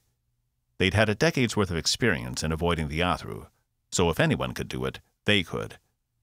30 seconds from the system, sir, Ron said. Cass steeled himself. Keep in mind, they may be obscured in their time bubbles. It's our job to draw them out. He nodded to Zal, and the Untuburu nodded back, tapping one of his controls. Syl fleet, prepare to engage. They've sent a standard reply, Zal said. Good enough for me, Cass replied. The view screen lost its green tint as the ship came out of the undercurrent in the Klaxian system, close to the defense grid, just inside Osiris's orbit. Holy shit, Samaya said. The space in front of them was littered with Athru ships. They're not even trying to obscure themselves, Talia said. Diazol's readings are confirmed. Almost 7,000 ships. A current of nervousness rippled through her voice. Then we shouldn't have any problem finding a target, Cass said. Lock onto the nearest ship and fire. Aye. Cass held his breath. He wasn't sure if the reason they hadn't hit any patrols on the way in was because they'd just been extremely lucky, or because the Athru wanted to draw them in. And he didn't care. All that mattered was the Syl weapons worked. A purple blast erupted from the ship below the view screen and flew toward the closest Athru ship, who hadn't even yet turned to investigate Tempest. Arrogant bastard, Cass said under his breath, as he watched the purple blast find its target. At first, nothing happened. It was as if the blast had just disappeared. But then the side of the Athru ship exploded in a blast of white light, and while it didn't destroy the ship, it did knock it off its axis, so it began to free float through the system. A cheer went up across the bridge as Cass smiled. All ships, battle plan Beta 7. Spread out high and fast. Hit as many of them as you can and search for the city ship. As he said the words, no less than a dozen plasma blasts launched from different Athru ships, all aimed at Tempest. Mr. Rond, do what you do best, Cass said, keeping his calm. Yes, sir, Rond said, then nodded to River, whose mechanical hands were already split into 24 fingers, working the navigational controls. The ship dived down the Z-axis, avoiding most of the fire, but Rond had to maneuver to keep any of the hits from the ship's new armor. Cass wasn't sure, but based on what they'd seen back at Devil's Gate, the armor might not be as effective as the weapons, which meant any hit on Tempest could be its last. They need to stay fast and maneuverable. He brought up a small 3D image of the battlefield on his personal console. Above them, Sill ships were still emerging from the undercurrents, each of them opening fire as soon as they were out. He noticed there was nothing very innovative about their attack strategy, that it was more or less straightforward, as if they'd forgotten what it was like to be in battle. "So," Cass said, "make sure the Sill know they can't just attack head-on. They're going to get slaughtered that way." "I have transmitted the battle strategy, but I'm afraid they aren't interested in much of what we have to say," Saul replied, "as evidenced by their attack patterns." "By Garth," Cass said, watching as the Sill fleet was quickly cut down by the advancing Athru forces. "We've got 6 ships on our tail," Ron said. "I'll do my best to lose them." "Let's give them something extra to worry about," Cass said. He tapped his comm. "Chief, see those 6 ships on our asses? They're all yours." "Acknowledged, Bridge," Saturina said. Beside him, Hank pulled up the rear viewers on his personal station, and Cass watched as all 10 Space Wing ships launched in groups of 2, each going after one of the pursuing ships. The pursuing Athru ships were thrown by the Space Wing's small size and maneuverability, as they were peppered with hits from smaller Sill weapons. They didn't do the same amount of damage as Tempest's weapons, but it was enough to make them peel off and try to fight off the smaller ships, which meant there was only one left on Tempest's tail. "I think we can eliminate that one," Cass said. "Yes, sir," Talia replied, launching 4 purple bolts at the pursuing ship. It was too fast, and tried to peel off as soon as it realized what was coming, but only managed a half-turn as it tried to slow its inertia before all 4 hit along its side, causing the ship to be engulfed in flames as each one detonated. What remained of the ship broke apart as the oxygen aboard burned in space until there was nothing left but debris. "I'd say they work," Hank said. "Damn right they do," Cass replied. He was feeling triumphant, like this might be possible after all. "I've located the city ship," Zal said. "It's stationed just outside the defense grid, close to the prior location of Outpost Alpha." "How many ships over there?" Cass asked. "At least a few hundred," Zal replied. "But most are moving to converge on our location. They're coming in force, and as soon as we're outnumbered, our advantage won't hold." He was right, which meant they needed to do as much damage as they could. "Get us back into the thick of it," Cass ordered. Rond nodded, and the ship flipped on its axis, heading back the way it came. "If we can get the other half of the Sill fleet to converge on the city ship, it should provide Evie with the distraction she needs to take them out. Are they close?" "I haven't received any further updates from the Sanctuary," Zal said. "None?" Cass asked. His last conversation with them had been contentious, but after they began receiving updates from Thesleia, he'd figured it was all ironed out. "Let me speak to the Sanctuary back on Thesleia. Now." Zal nodded, and the comm line was opened.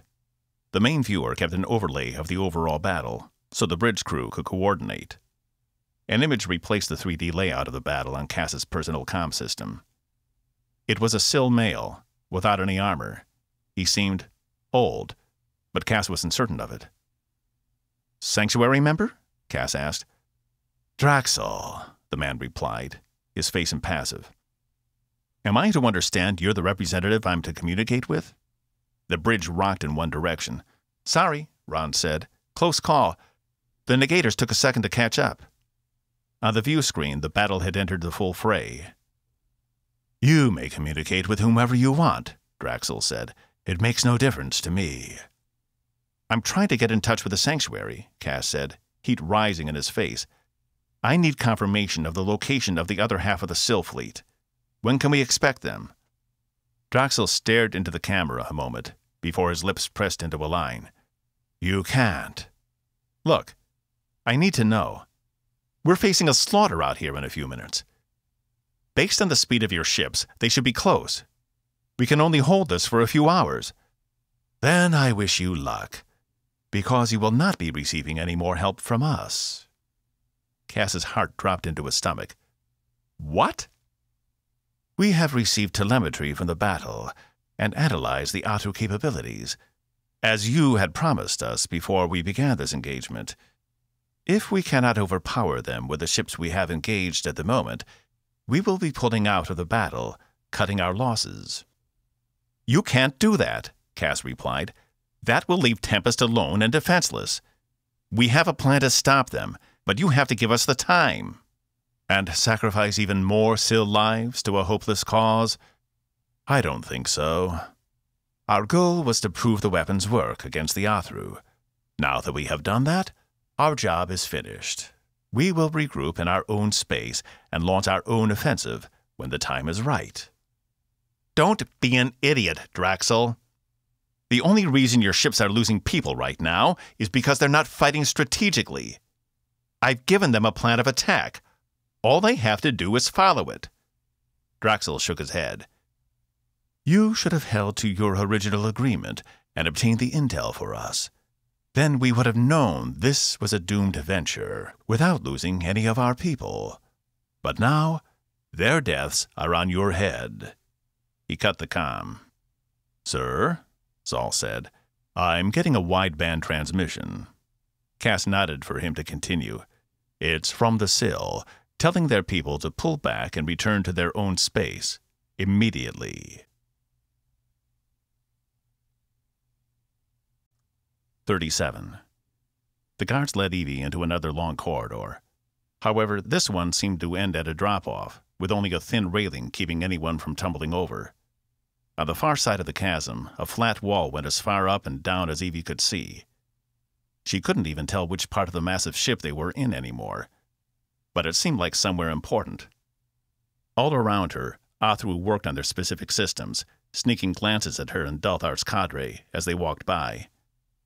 The space had an acrid smell to it, like something had been burned, and she glanced up again, realizing the ceiling was so high it disappeared into a fog.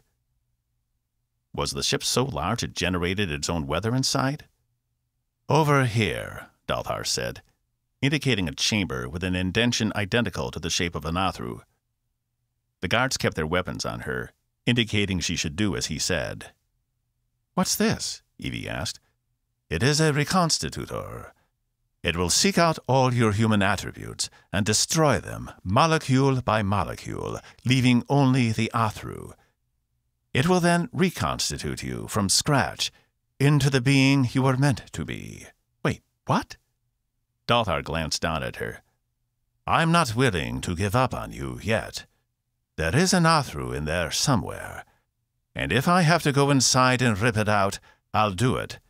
Everything else is collateral." "So you're going to pull my molecules apart and strip me of my humanity?"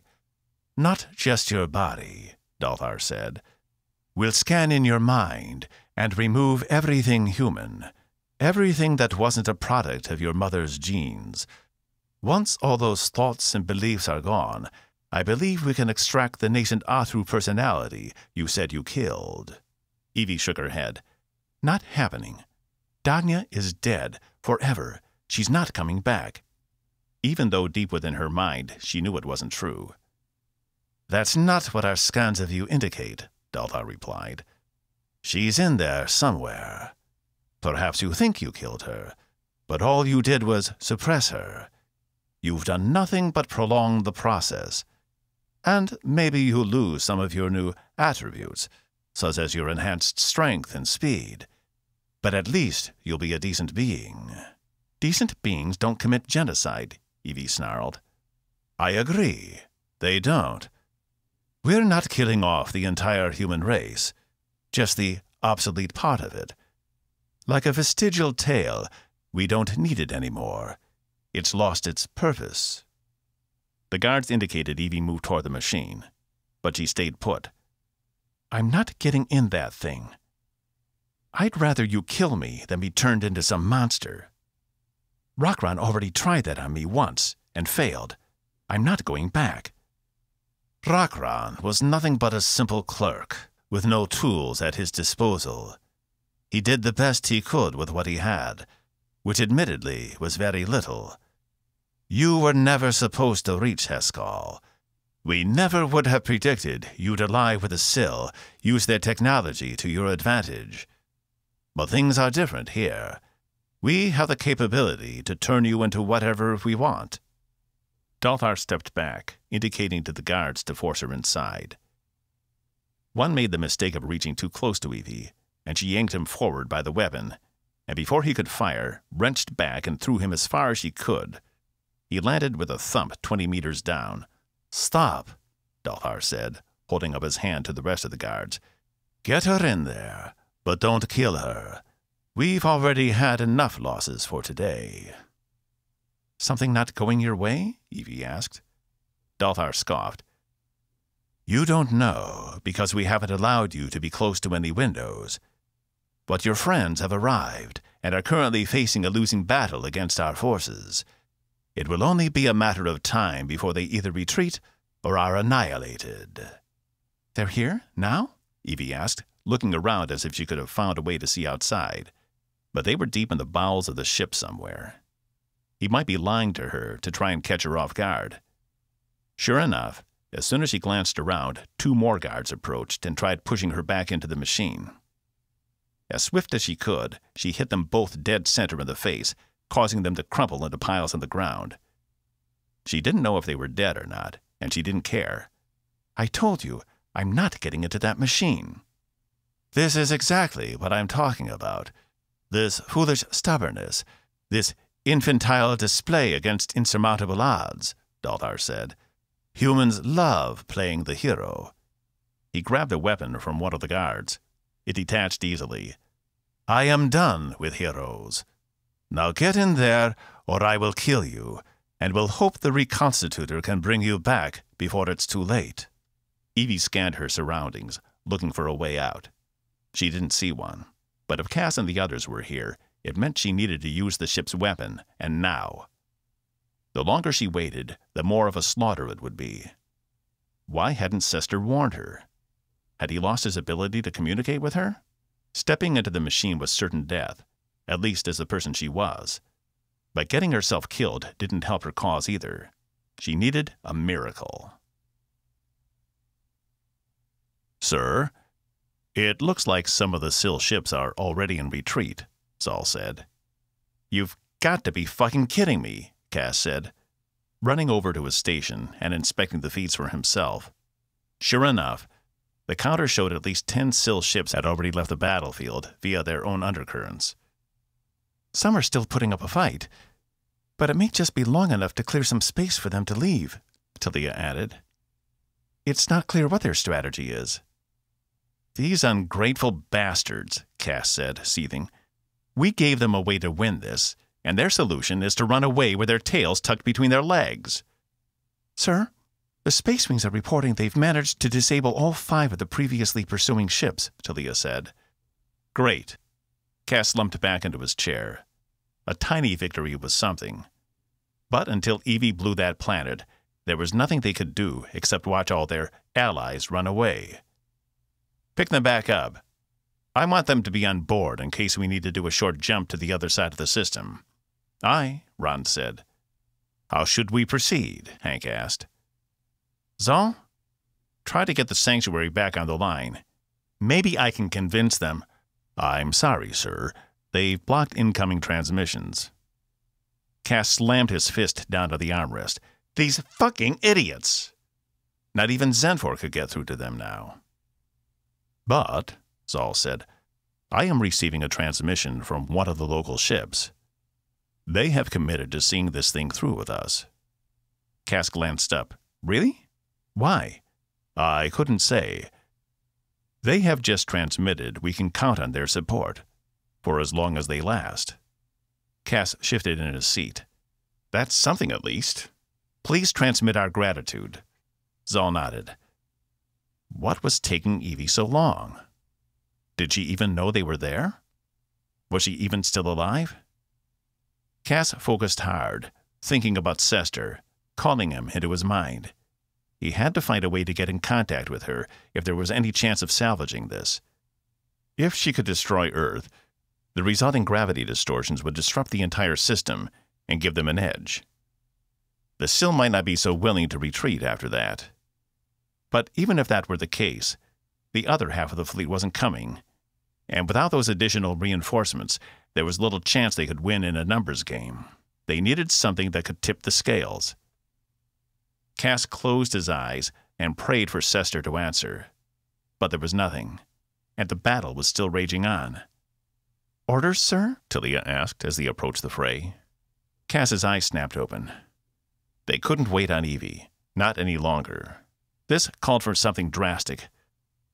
"Lieutenant," Cass's breath hitched, "I need you to prepare the transdimensional missiles." "You can't be serious," Hank said. Cass turned to him, his eyes on fire. "Do I look like I'm kidding?" "But that will cut the Calaxian system off from the rest of the galaxy," Somaya said. "No one will be able to use undercurrents in or out.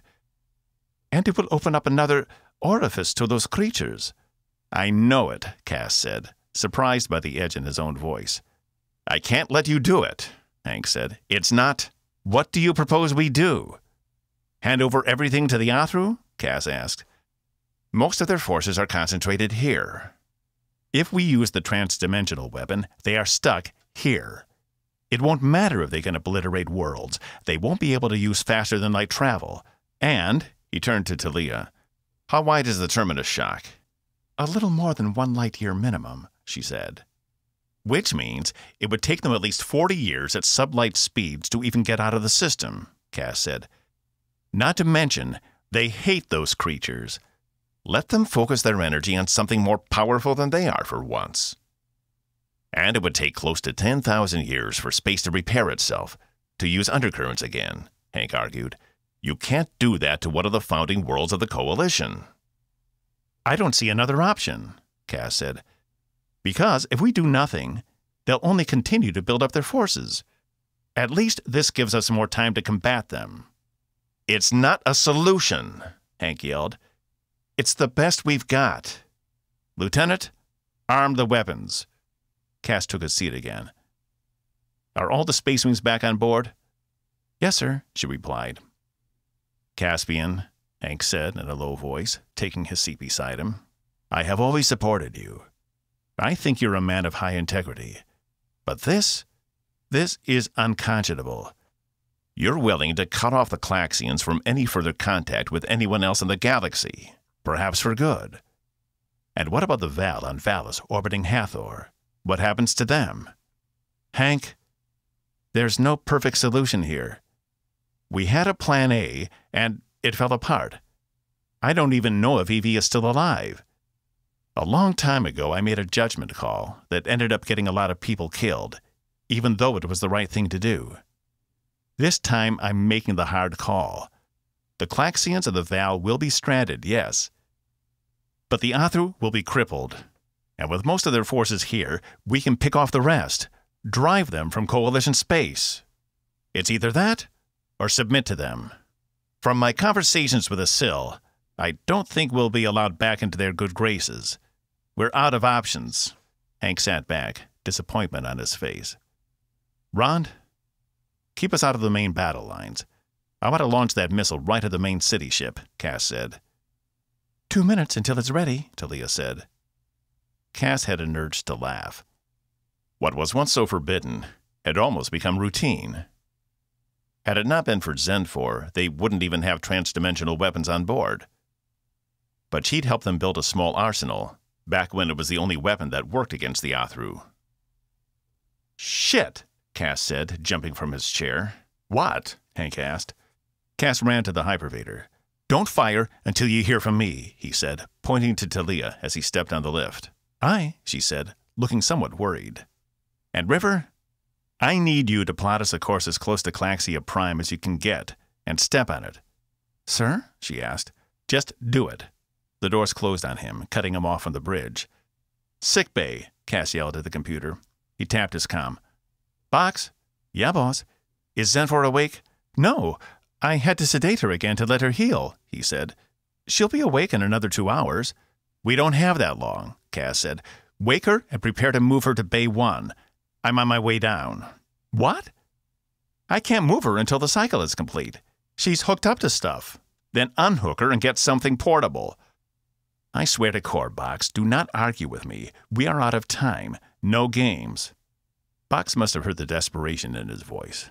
Okay, yeah, just give me a minute. That's all I can give you. Cass cut the comm and tapped it again. Belmont? Do you still have that shuttle prepped and ready? Yes, sir. Just waiting on your orders, Belmont replied, his voice full of excitement. I need you and Harkrow to disembark. Keep the shuttle ready to launch, though. Change of plans. Yes, sir, he replied, though Cass could hear the disappointment in his voice. Right now, that wasn't important. The hypervator doors opened, and Cass ran down the corridor to sickbay, its door sliding open for him just in time. Box and two of the nurses stood around Zenfor, changing out her equipment to a mobile gurney. What's going on? Box asked. Emergency transport, Cass replied. Let's get her to Bay 1. Less than 5 minutes later, they'd moved her into the shuttle bay. Outside the open bay doors, Cass could see the battle continuing to rage on, even though most of the Sil were still departing. It had taken time to get all those ships into the system. It would take time to get them out, which gave them a very small window for him to pay a debt he owed. Load her up on the shuttle, Cass instructed, and make sure she's secured. Box nodded as he and the nurses went about their business. Harkrow and Belmont stood outside the ship, watching. Cass heard footfalls behind him, turning to see Saturina run up, her face flushed and helmet still in hand. What's going on? They told me you're launching a shuttle. I'm sending Zenfor down to Claxia Prime, Cass replied. She'll never be happy here, and we're about to lose the ability to return to this system. She's done more for this crew than anyone realizes. She deserves some happiness. Why? She asked. What are you... Realization dawned on her face. Is there no other choice? Cass shook his head. If Evie is dead, and I suspect she very well could be, then we're out of options. We're losing our forces, and the Athru are already closing in on us. As if on cue, Cass's comm beeped. Captain, the weapon is ready, and we've lost over half of the Sil ships. 25 more have committed to staying, but it won't be enough. The Athru are in pursuit of Tempest, Saul said. She's all loaded up, Box said. But I can't wake her until the cycle is finished. It could damage the repair process. Now what? Saturina asked. Who's going to pilot the shuttle down there? Cass faltered. He didn't know. He couldn't ask Box. With Zax gone, he needed him. But being captain meant you made sacrifices for the good of the crew. In this case, Zenfor was only one person, and this was more of a personal favor. I'll take her down. You can't, Saturina said. You're the captain, and the ship needs you. Is there no chance of coming back? Cass shook his head, his hands beginning to shake. She was going to volunteer to go in his place. He knew it. We don't have the time. We need to fire the weapon and get out of the system before they destroy the ship. Captain, Saul said again, more urgent this time, if we're going to proceed, now is the time.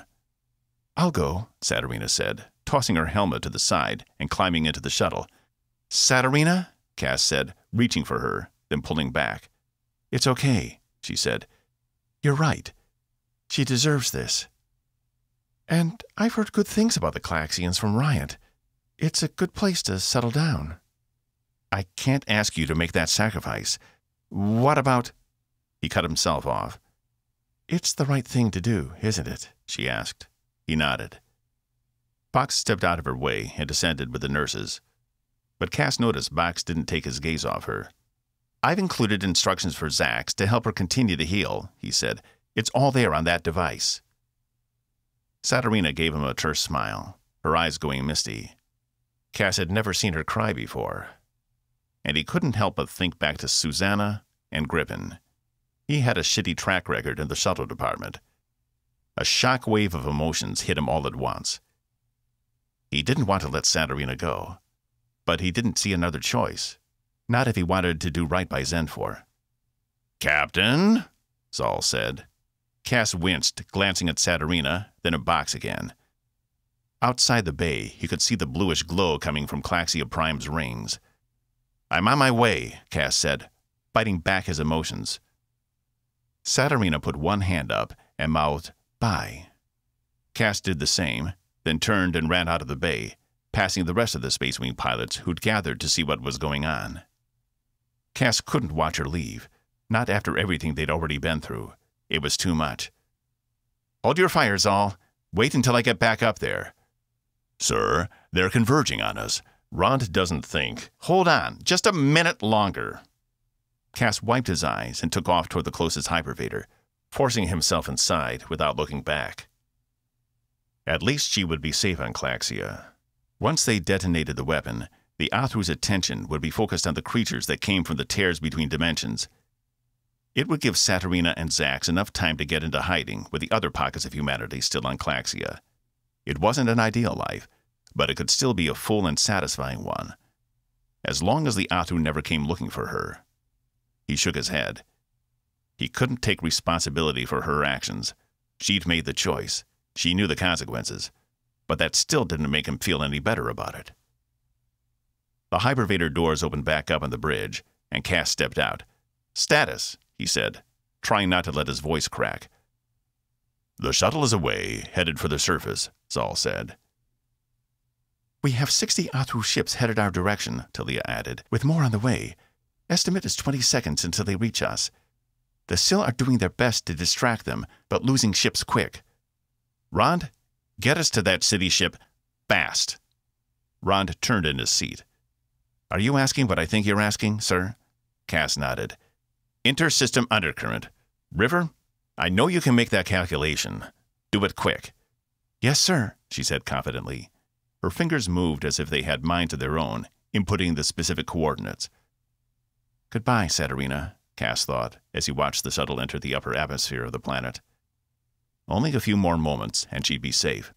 "Hit it." Rond activated the undercurrent, and for half a second the screen turned a greenish color before returning to normal space. The massive city ship hovered in front of them, looming in its presence. "Boom," Rond said, sharing a quick fist bump with River, whose hand returned to its normal configuration for the bump, then split back open so she could continue to work the controls. "Lieutenant, prepare the weapon," Cass said. "Ready to fire on your orders, sir." "Are the Sil ships clear?" "Our allies are clear," Zal said. "The others will be out of the system by the time it hits." "Okay. Then we do it just like last time. Stay ahead of the wave that collapses undercurrent space. Everyone ready?" He got affirmatives from all of his senior officers, though Hank's face was still full of worry. "This one's for you, Evie," Cass thought. He stared at the ship for one last beat. "Fire." 38. Evie bared her teeth. It was better to take her chances with attempting to escape this torture device, rather than let them try and rewrite her brain and body. She'd rather die. "I'm tired of waiting." Dalthar lowered the weapon he held to her knees. 2 of the guards did the same. She was about to jump when the ship shuddered, knocking most of the guards off their feet, Dalthar included. Evie managed to brace herself. "What is happening?" Dalthar yelled. Evie didn't care what was happening. This was the chance she needed, and she wasn't going to squander it. She leaped over the guards, grabbing Dalthar by the neck and dragging him to the edge of the massive chasm. "For my mother," she said, snapping his neck in one quick move and tossing him over the edge. His eyes were wide with fear as he fell, and she couldn't be sure he'd even realize what had happened. A blast from a weapon connected with her shoulder, causing her to cry out and fall to the ground at the immense pain. It was like her entire arm was on fire, and she barely jumped out of the way before another blast hit the railing beside where she just stood. "Take her down! She's killed the head!" one of the guards yelled in Athru. Despite the pain, Evie ducked and dodged around the barriers and columns running parallel with a massive chasm to her right. "Okay," she thought, "I need your help. I know you know the layout of the ship, and I know you're still in there somewhere, so help me find the primary weapon controls." At first, there was no answer. But then a rough voice answered, coming up from the depths of her subconscious. "You just love throwing people off high things, don't you?" "There you are," Evie said. "I accepted defeat. I stayed gone as you wanted." The ship shuddered again, and above them Evie saw something crumble from the ceiling, falling down into the deep chasm. What was happening outside? "Where are the primary weapon controls?" The ones that will allow me to blow up a planet." Another blast of energy shot by her, singeing her ear, and she ducked away, increasing her speed. She might be able to outrun the Athru, but she couldn't outrun their weapons. "You're close. That chasm, that's the primary weapon conduit. All the energy flows through there." "Great," Evie said. "So where—" "Head back to the left and circle around until you come to a room that will be suspended above the chasm, connected by a catwalk. That's primary control. But there will be a lot of guards in there." "Guards I can handle," she said, flexing her damaged arm. It was painful, but not enough to stop her. She wasn't sure if that was because the Athru weapons were crap, considering they rarely used them, or if she was just strong enough to withstand the blast. Klaxons rang out all around her, causing Evie to jump. "They're tracking your heat signature," Dagna said. "You need to hurry." "Why are you so helpful all of a sudden?" Evie asked. "There was a time when you couldn't stand me." "Still can't," the voice said. "But you won the battle. You won control. I won't fight you anymore." "Good enough," Evie said, following Dagna's instructions and rounding her way to the control room. She spotted it at the top of a long set of wide stairs, which she took 3 at a time. As she crested the top, she peered over to see 6 Athru, all at the controls in the room. In an instant, she sprinted forward and caught them by surprise. Her fist slammed into the first, knocking him back and over the far edge of the platform, where he screamed all the way down into the chasm. The others barely had time to prepare themselves, but Evie dug deep and went hand-to-hand with 3 of them at once. Someone landed a blow on her ribs, and she felt the bones crack, but she didn't falter, kicking that individual so hard in the face it collapsed in on itself. The other 2 redoubled their efforts as more alarms sounded. Evie gave up a block to grab one of them by the shoulders and threw him into one of the only 2 Athru who weren't fighting. They both fell back in a sickening thump, but the move had opened her up to the sharp claws of the Athru that was still engaged in combat, which sliced across her midsection, spilling blood all down her front. She cried out and collapsed to her knees and held her stomach as the Athru advanced on her.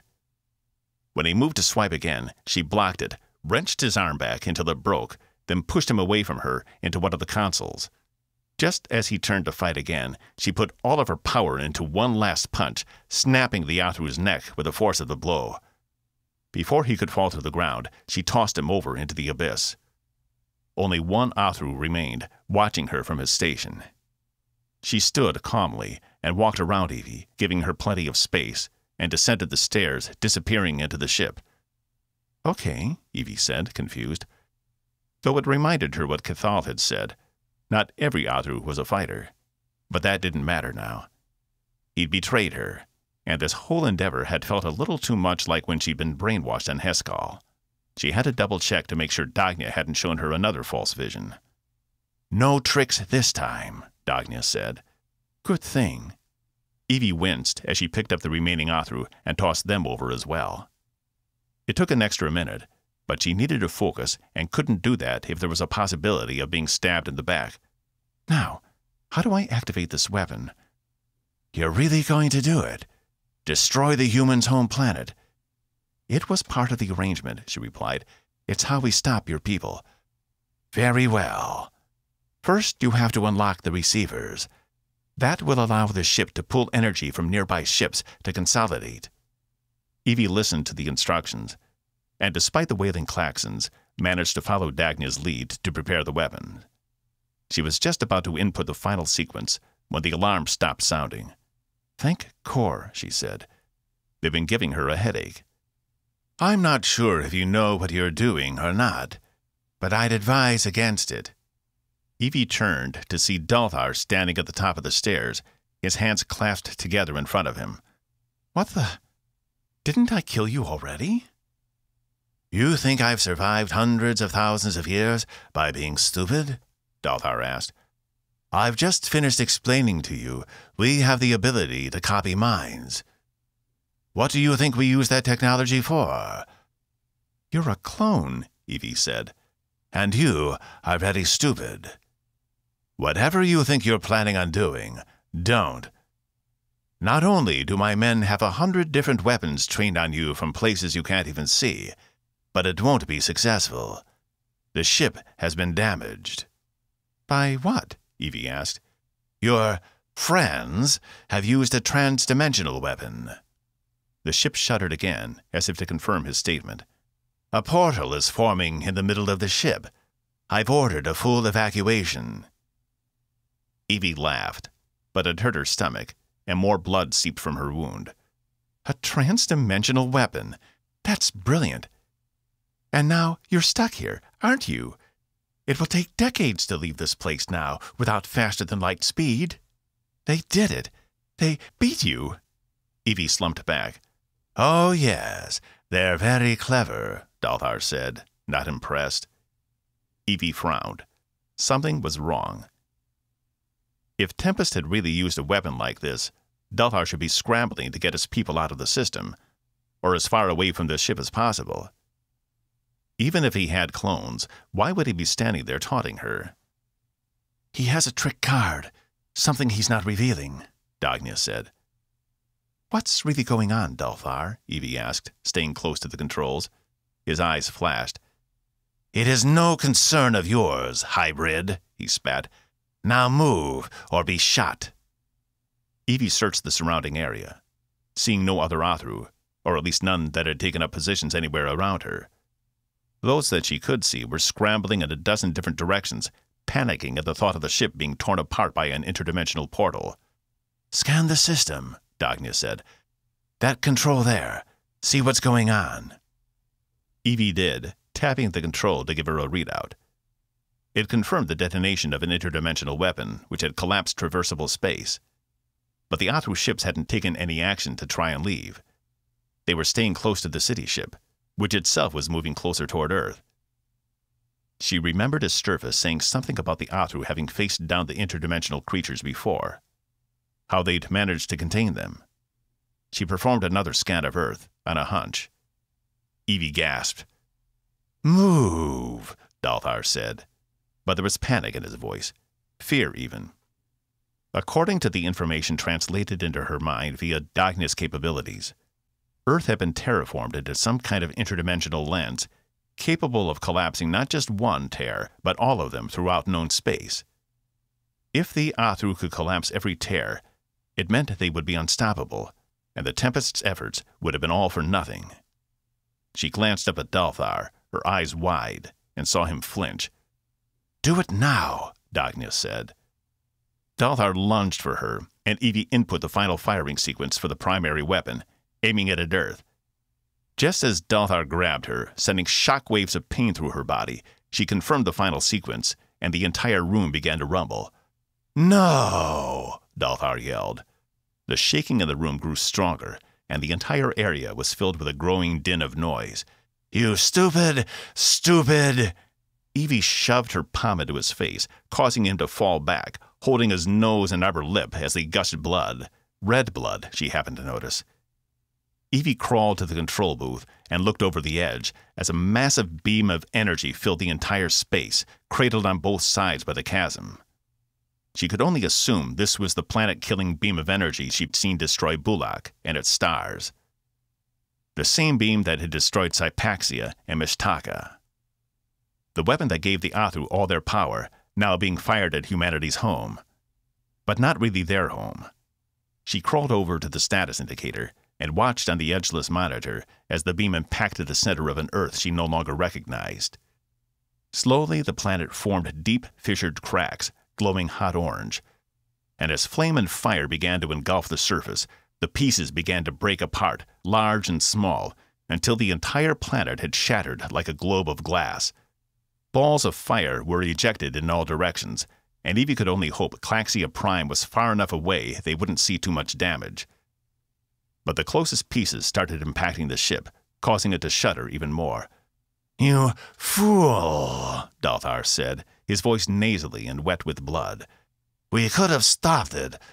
We'd built something that could have prevented this. And now you've killed your own people." The ship rocked to the side, and as she turned to look down the long side of the chasm, which was empty again, Evie saw the ship begin to separate while a massive black fissure formed in the middle. She could see stars beyond the opening of the hull. A rush of wind pulled at her back, and the fog from above moved in that direction, being pulled toward the vacuum. "If there were any humans on Earth," she said, struggling to stand over Dalthar, "they knew the risks. And by taking away your primary production facility, I've just ensured this system's safety." "We'll just strip mine another planet," Dalthar said, blood leaking from his mouth. "Claxia, or Ra, or Valis. There are plenty of opportunities." Evie shook her head. "Not if all your ships are trapped in the reaches of that thing." She pointed to where the fissure had opened, and a dark tentacle emerged, followed by another. "Any ship within its radius will eventually be pulled in. And if I'm not mistaken, all of your forces were centered around this ship."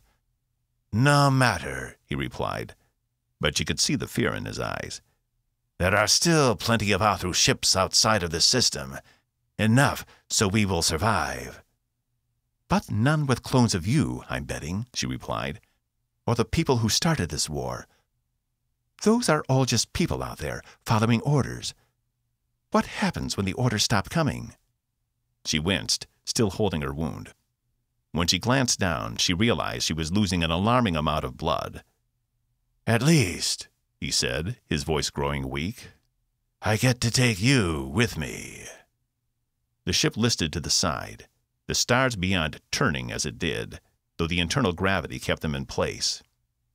Explosions rocked throughout the ship, and even more pieces fell from the ceiling, raining down into the chasm. The ship didn't have long. "And I get to give my life to save the people I love," she replied. "I can't think of a better fate." He grimaced until the light went from his eyes. Evie stumbled over him, climbing back down the stairs on all fours, trying not to accidentally slip into the chasm. She was leaving a trail of blood behind her. "We're dying," Dagnya said. "Yeah," she breathed, coughing. "You finally get your wish to destroy me."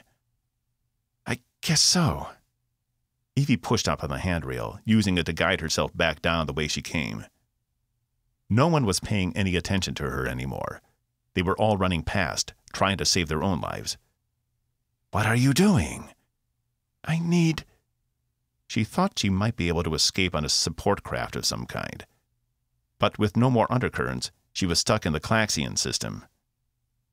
She could always try to make it back to Claxia. Zax was probably still there and could help. But the possibility of finding a way out of the creature's pull was likely impossible. She looked up, staring at the creature as it tore the ship into pieces.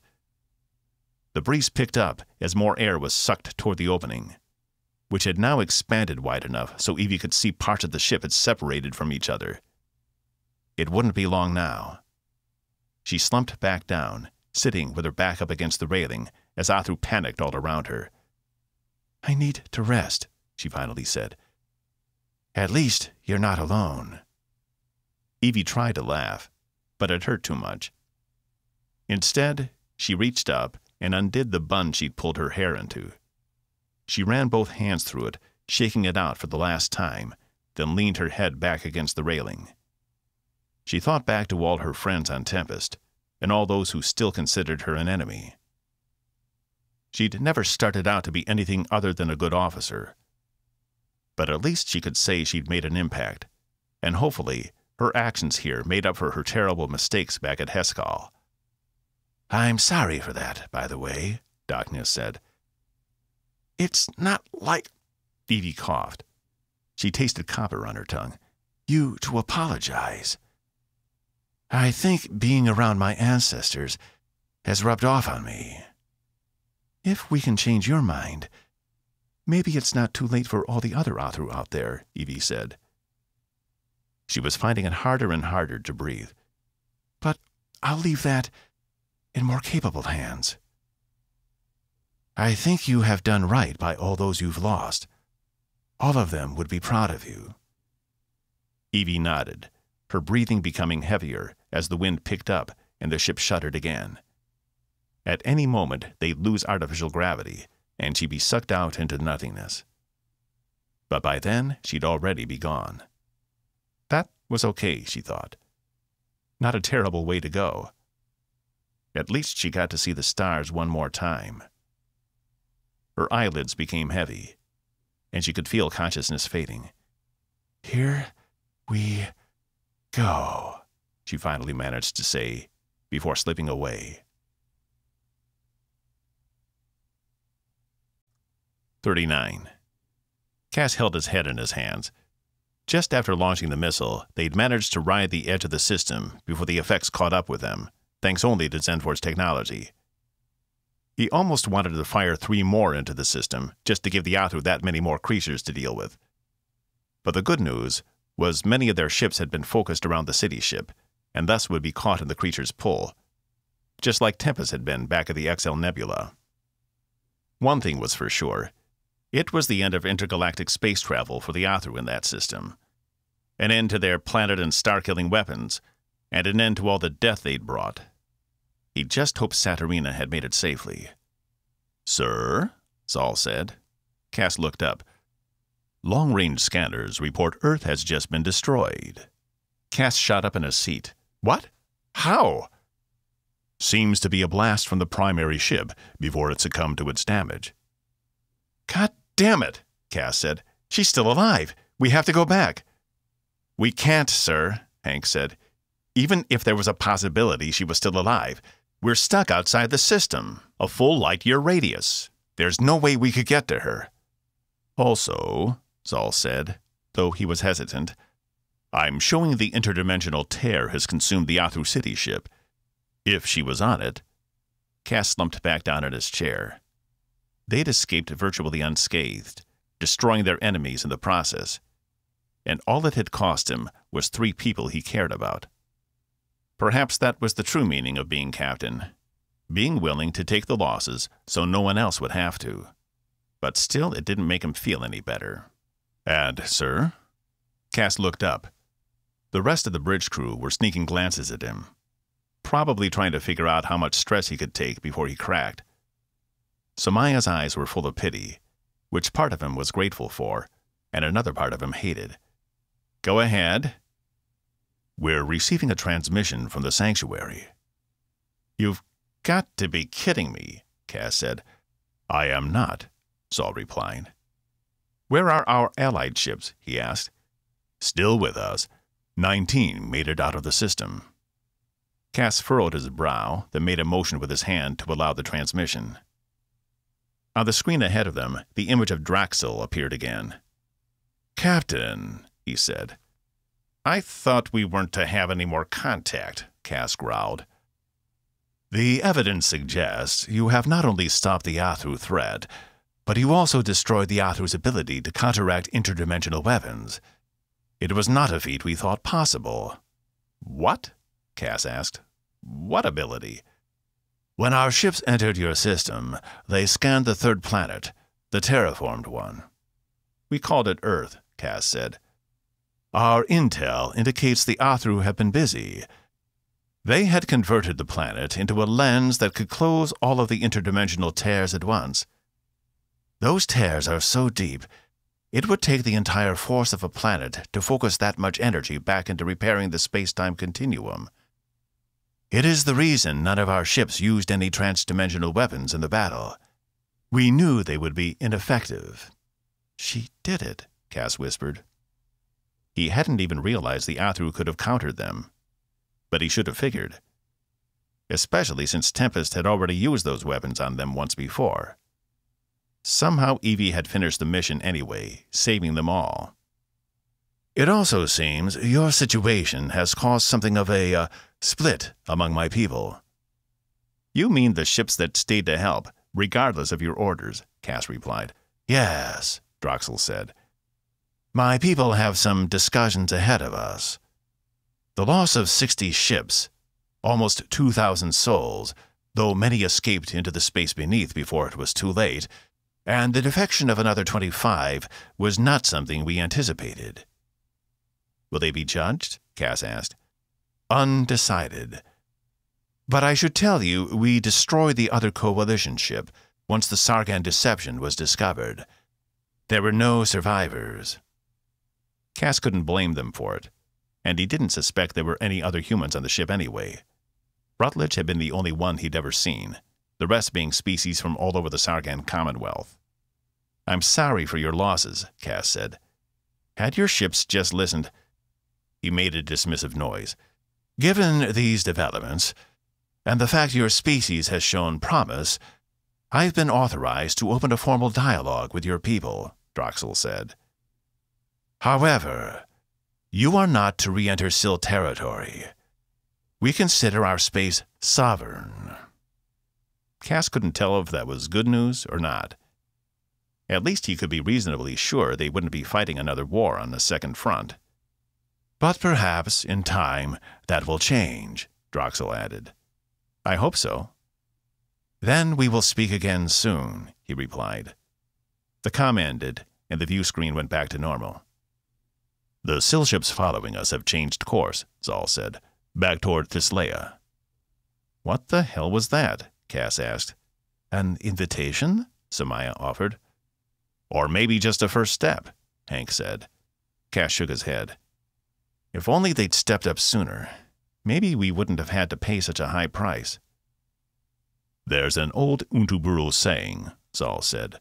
"Best not to dwell on what could have been, but rather what is." Cass cut his eyes to him. "Are you telling me to shut up and take whatever winds come my way?" "Perhaps not so crudely," Zal replied. Cass rubbed the back of his neck. If they weren't headed back for Syl space, they needed to figure out their next move. "Keep us on course for... hell, I don't even know. Just keep us on course. I'm going to get some rest."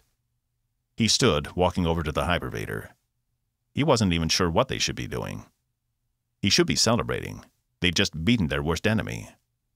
So why did he feel like a complete shit? The hypervator doors opened, and Cass had to do a double take. Standing before him, with her hand on her head, was Saturina, a grimace on her face. "What?" Cass asked, his eyes going wide. "That son of a bitch jumped me," she said. "It took them 10 minutes to wake me back up. I'm going to have a huge lump—" Her words were cut off by Cass's lips on hers. He'd never felt so glad to see a friendly face in his life. She returned the kiss, pressing herself into him as if she hadn't seen him in months. He finally pulled away, gasping for breath. "I can't believe you're still here," he said. I thought I was going too," she said, "even though I really didn't want to. But he said I deserved happiness as well." "Wait," Cass said, his heart falling into his stomach. "Who jumped you?" Senfor blinked, her eyes fluttering. She felt a quick rush of adrenaline as soon as she realized she wasn't in sickbay anymore. Instead, her eyes had focused on the ceiling of a shuttle. The pain in her chest had subsided, but she could tell she still wasn't 100% yet. She pushed that to the side for a moment and instead tried to sit up. "Easy." Zax's face came into view. She held one of her hands out to help guide Senfor up. "Doctor?" Senfor asked. "Just give yourself a minute," she replied. "You're going to be a little groggy." Senfor rubbed her head. A cool breeze blew through the end of the shuttle, teasing her fine hair. "Are we on Claxia Prime?" Zax nodded. "The shuttle barely made it down before everything went to hell." "The Athru," she began, "have been taken care of. Don't worry. There were only a few on this planet when the tide turned, and they succumbed to the hidden human resistance groups here. I'd be surprised if there was an Athru alive anywhere on the planet." "Why am I here?" she asked, glancing around. Dusk was just beginning to fall outside. The wind had a bit of a chill to it, even against her normally impervious skin. Beyond the shuttle, an orange sun's light had disappeared behind some distant clouds, and a bluish-purple mountain range in the distance. In a way, it reminded her of Thyslea. "I've never seen this place before." "It's a beautiful planet, to be sure. The Claxians take care of their home, and they have some of the most expansive libraries anywhere in the Coalition. I've spent most of my time here in one," Zax said. "As to why you're here, you'd have to ask Caspian. He was the one who insisted." Caspian? She asked. Wanted me here? She stood on shaky legs. I never asked. Zenfor. Sesster, she whispered. A smile had formed on Zax's small lips. But as soon as she saw Zenfor had noticed, she wiped it from her face. He's out there, waiting for you, she replied. Zenfor took a few steps and emerged into cool, clean air, taking a deep breath. There was an aroma on the air she couldn't place, but she wouldn't call it unpleasant. It wasn't unlike the Dosi fields of Rustak province. She caught sight of him at once and couldn't help but feel joy spread through her limbs. He was really here. He was still alive. After all this time. She walked forward, approaching Sesster and the person she presumed had piloted the shuttle down, who stood just off to the side, gazing at the sunset. I suppose I should thank you, she said. Oh, yeah, Dorsey Ryan said. No problem. I've always wanted to see this place, he sighed. My new home. Home? Why not just return to Tempest? She asked. Because, Sesster said, undercurrent travel is no longer possible in this system. In order to defeat the Athru, they used a transdimensional weapon. It was the only way. Zenfor couldn't get over hearing his voice again. We have a lot of catching up to do, she replied. But looking at Ryan, she was surprised he would sacrifice his future for her. You and Zax, you're stuck here. He nodded and shrugged at the same time. There are other humans here, so it's not so bad. Beautiful place to live. After a life of flying in the void of space, it's nice to have sunsets to look forward to. And these guys are the best intellectuals in the galaxy. He gestured to Sesster. For the first time, Zenfor noticed other Klaxians standing behind him, huddled in small groups, apparently conversing. Zax had come out of the shuttle as well, and stood off to the side. And what of you, Doctor? Do you not wish to return to the ship? I left it in good hands, Zax said, crossing her top arms. Plus, I've had enough war. I hadn't exactly planned for this, but I find when life offers you an opportunity, you take it.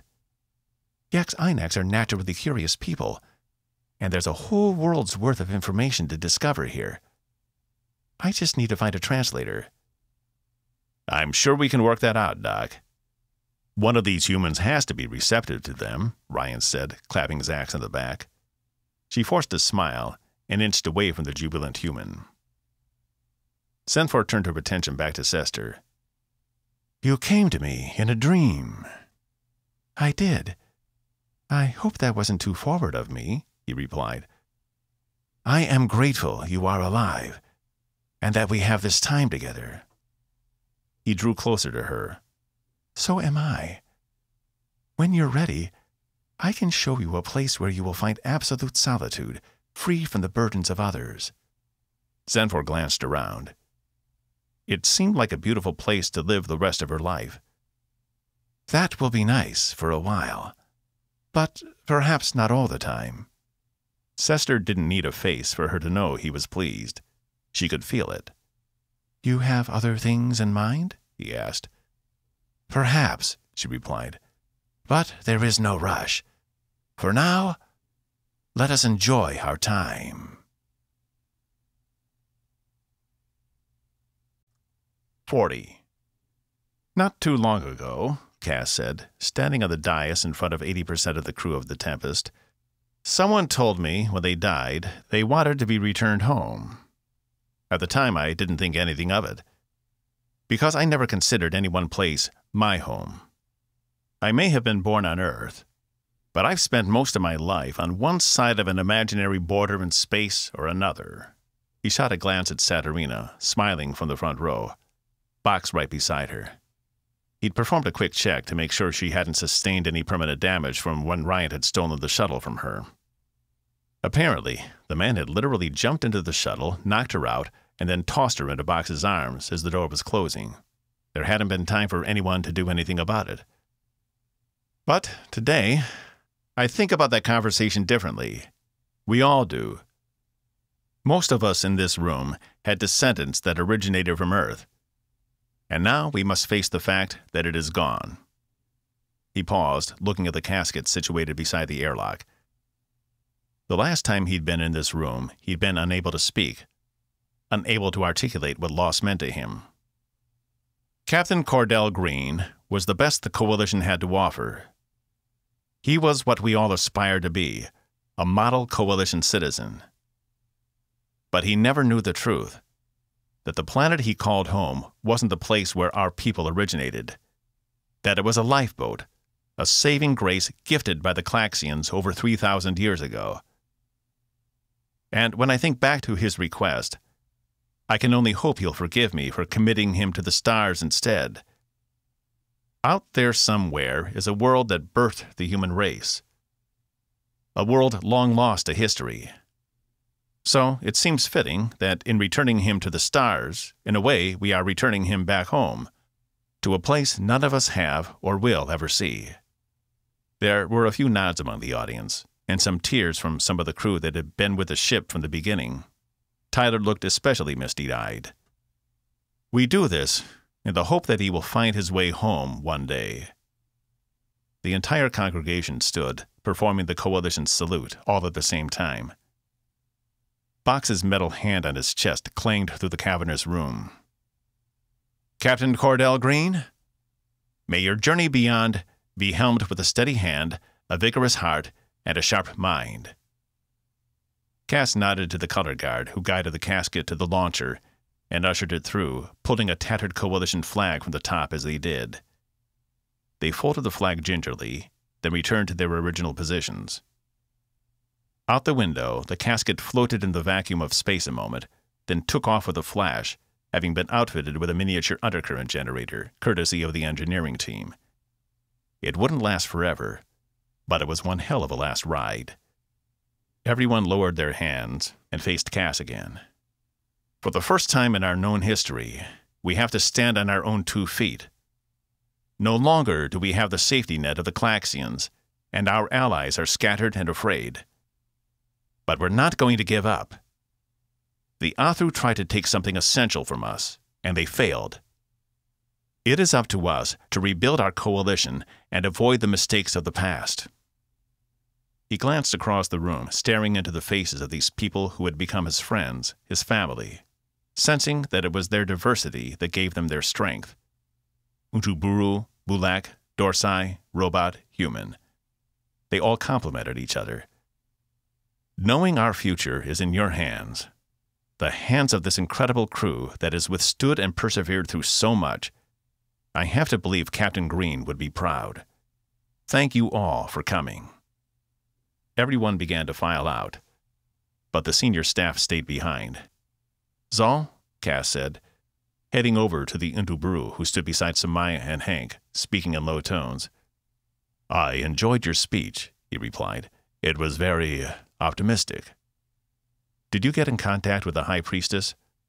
Zal nodded. And I sent the evidence you requested. She's ready to speak with us and has agreed not to fire on the ship when we return. I believe in time Untu and its colonies will be receptive to reconciliation. I agree, Cass said. Pulling the Coalition worlds back together after having been cut off from each other for so long would be a difficult task. But he didn't think it would be impossible. And I received a message from Oxacal. They have reopened their trade route with Takar, which will alleviate some pressure on both those systems. Already? Cass asked. They must have been desperate. Yes, Zal replied. But the message is being received well throughout most of what used to be Coalition territory. How many more Athru ships do you think are still out there? Hank asked. I don't know. But considering it's been 5 days and we haven't seen any blowback yet, I'd say they're probably laying low, trying to figure out how to respond. And if they come out fighting? He asked. We have the weapons to defeat them, especially now they've lost their primary advantage. Once everyone realizes their planets are no longer in danger of being destroyed, they'll fight back. Cass turned to Samaya. What of Yax-Inax? They're sending an envoy ship to meet us, to escort us back to their system for the time being, she replied. Good. I want to get these weapons on as many Allied ships as we can as fast as possible. As soon as the Sargans realize what's happened, they'll want to take advantage of the situation, Hank replied. Don't worry. Even with those weapons, we'll be ready for them. Tempest is still the fastest ship in existence. We can run circles around them. Cass nodded. Very good. Samaya, Hank, since you two seem to have the most experience with the old Coalition members, considering you've been through the same things they have, I want you to keep acting as ambassadors to help reunite the Coalition. As soon as we're done at INAX, we'll move on to the next closest system, share the technology, and so on. The sooner, the better. Sure, Samaya said. We can do that. I don't expect we'll get much resistance from the long-standing members. She and Hank headed off to their duties, followed by Zal. Cass noticed Saturina and Box standing close by, watching him. 1 minute, he mouthed, then headed over to the figure standing alone, watching out the window. Lieutenant? Captain?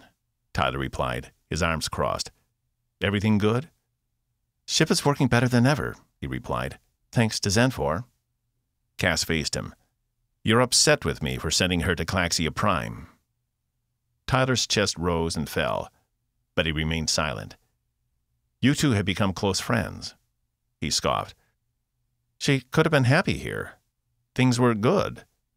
Cass shook his head. She wouldn't have ever been happy here. And I couldn't condemn her to a life that I know would have only been mediocre for her. She gave us too much. And she deserved to be where she could truly be fulfilled. Tyler cast his eyes downward. She was part of this crew for 18 years. I knew her better than anyone. That's probably true. So tell me, did I make the right call? He nodded reluctantly. I'll just miss her. Cass knew the feeling. You and me both. But I understand Reach has been a big help. A smile spread across Tyler's face. He's got some interesting ideas. Cass placed a reassuring hand on Tyler's shoulder. That he does. But I don't think he'll steer you wrong. He stood there with his chief engineer for a beat longer before leaving Tyler to his thoughts. Cass approached Box and Saturina. A little sappy, Box said. I would have added a bit more fire and brimstone, to energize the troops. They don't need energizing. They need some downtime, Cass said. This is the first time since we've returned to Coalition space that we can catch our breaths. Speaking of which, I memorized the new Coalition charter Wilmoth, Barstow, and Amargosa drew up. Wilmoth? Cass asked, looking at Saturina. She shrugged. Hey, you said you wanted the most qualified. She used to be in law before she became a pilot. It's part of the reason she rebelled against you. Well, Cass tried not to glare. He hadn't sentenced the pilots who had mutinied back to their cells after the battle, instead granting them temporary freedom, contingent on good behavior. So far, it was going well. Anyway, Box said, I was very happy to see a provision of the Charter recognizing self-identifying artificial life forms as fully autonomous with all the rights and privileges of any other sentient individual. Think that was Amargosa? Cass winked. Regardless of who, it's about damn time. I'm going to get that etched on my body, so anytime anyone gives me any shit, I can just point to my crotch and say, don't get it etched on your crotch, for course sake, Box. But that's the most effective place, he whined. Give me a medical update, Cass ordered. Box blinked rapidly, and something clicked in the back of his head somewhere. Fine. I nominated myself to be the new chief medical officer, and with no dissents from the staff, I was approved. I put Nurse Makel as head of medical when I'm away. You know I had to approve that order, right? Cass asked. As the new chief medical officer, Box continued as if he hadn't heard him, I plan to introduce sweeping changes to how the ship is run. I will be requiring each individual to provide biological samples once a month, as well as insist on cognitive scans every 6 days to ensure everyone is operating at peak efficiency. No, Cass said, brushing him aside. You'll keep things as they are. the way Zach's had them set up, or I'll find a new CMO. Box huffed. Fine. Not even one biological sample? The look Cass gave him finally shut him up. All good in the bay? He asked, turning to Saturina. Is that really what you want to ask me? She challenged. Cass hooked his thumb to Box. With him here, yes. A smile flickered across her lips. I've restructured the team. Without Ryant, we had to make some changes, but we'll manage. I've also spoken with the quartermaster to see about repurposing his ship into something else we might be able to use. I feel like resources will be thin for a while, so we should probably make use of everything we can. Good thinking, Cass replied. And I finished moving my stuff into your quarters just this morning. Well, that's encouraging, Box said. See what I mean? Cass asked. Sorry, she said, but the tone of her voice suggested she meant anything but. I've got to get back to work before we reach INAX. She placed a gentle kiss on his lips. See you later. Bye, Box. Goodbye, Chief, Box said, waving as she left him alone. Cass glanced around. Everyone else had exited as well, while they'd been standing there. So, Cass said, just you and me again, huh? What? Box asked. No, of course not. We've got a whole ship of people now. Cass shook his head, smiling. Back when he'd first left the Coalition, he never would have thought he'd return, much less come to captain his own ship with such a fine crew. I guess we're pretty lucky. Speak for yourself, Box replied.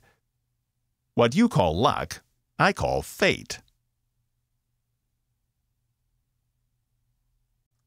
Epilogue. The door slid open, revealing the small room.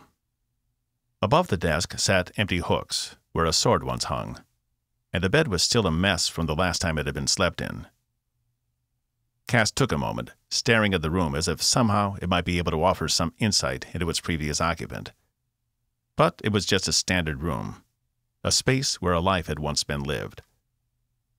Cass entered, and the doors closed behind him, causing the room to go dark.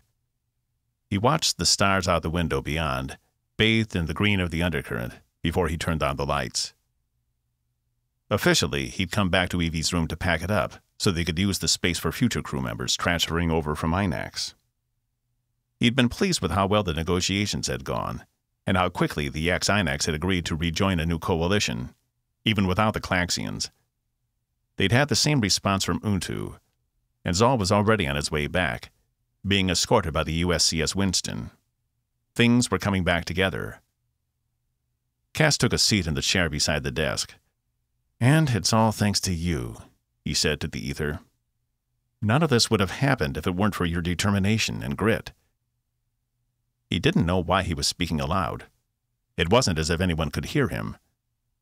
But in some way, it made him feel better, like he could still talk to her, and maybe on some plane of existence, she might be able to hear him. We didn't hold a funeral, he continued. It didn't seem right.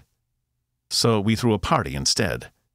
For those we lost because of circumstance, Zax, Sesster, Ryant, and those we lost from sacrifice, like you, since you were still on that ship when we fired the transdimensional weapon. Cass ran his hand over the desk, feeling the smooth metal. He then reached up and activated the small terminal. On it were a list of personal logs and notes Evie had made. He half expected to see a note or a message to him somewhere, but it was nothing but her logs. He encoded all of her data and sent it into the main computer, where it would probably remain untouched forever. It was standard procedure to encode and lock down a person's digital imprint once they had died, and to keep it for posterity. He would have loved to have spent hours going through all her logs, if for no other reason than to see her face again. But it would have been an invasion of her privacy, and he wasn't going to do that to her, especially not in death. Cass chuckled. That person you picked up, the courier back at Devil's Gate, probably wouldn't have hesitated to rifle through someone's personal life just because he could. Because by that point, he'd been so jaded, he didn't care anymore. But you pushed me to be better. even if you didn't know you were doing it. He paused. I never would have made it this far without you, Evie. He stood, taking one last look at the room. She only had a few trinkets around, but on the desk was the Clastus orb he'd first seen back before they'd even reached the XL Nebula. He picked it up, finding it detached from the desk quite easily. The door chimed, and Cass was so startled he almost dropped it. "Come in?"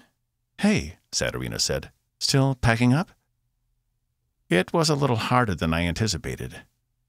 Cass rolled the orb around in his hand. "Is that a Clastus orb?" she asked. Cass nodded and held it out to her, but she closed his hand around it. "They're supposed to be good luck for those on a long journey. It's also said those who touch them remain connected, even after death. It's why, when they're forged, the forge masters never handle them with their bare hands." Cass crinkled his brow. "How do you know so much about these?" She shrugged. "My uncle did a stint on Clastus about 20 years ago. Well, I guess it's about 38 years now." She stared at the orb. "The entire time he was there, he never managed to get his hands on one. They don't come easily." She indicated his hand. "I think she would have wanted it to go to you." Cass arched an eyebrow. "I know, but I was wrong about her.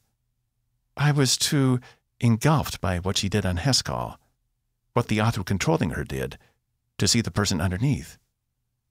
In the end, she sacrificed everything for us. That's how we should remember her."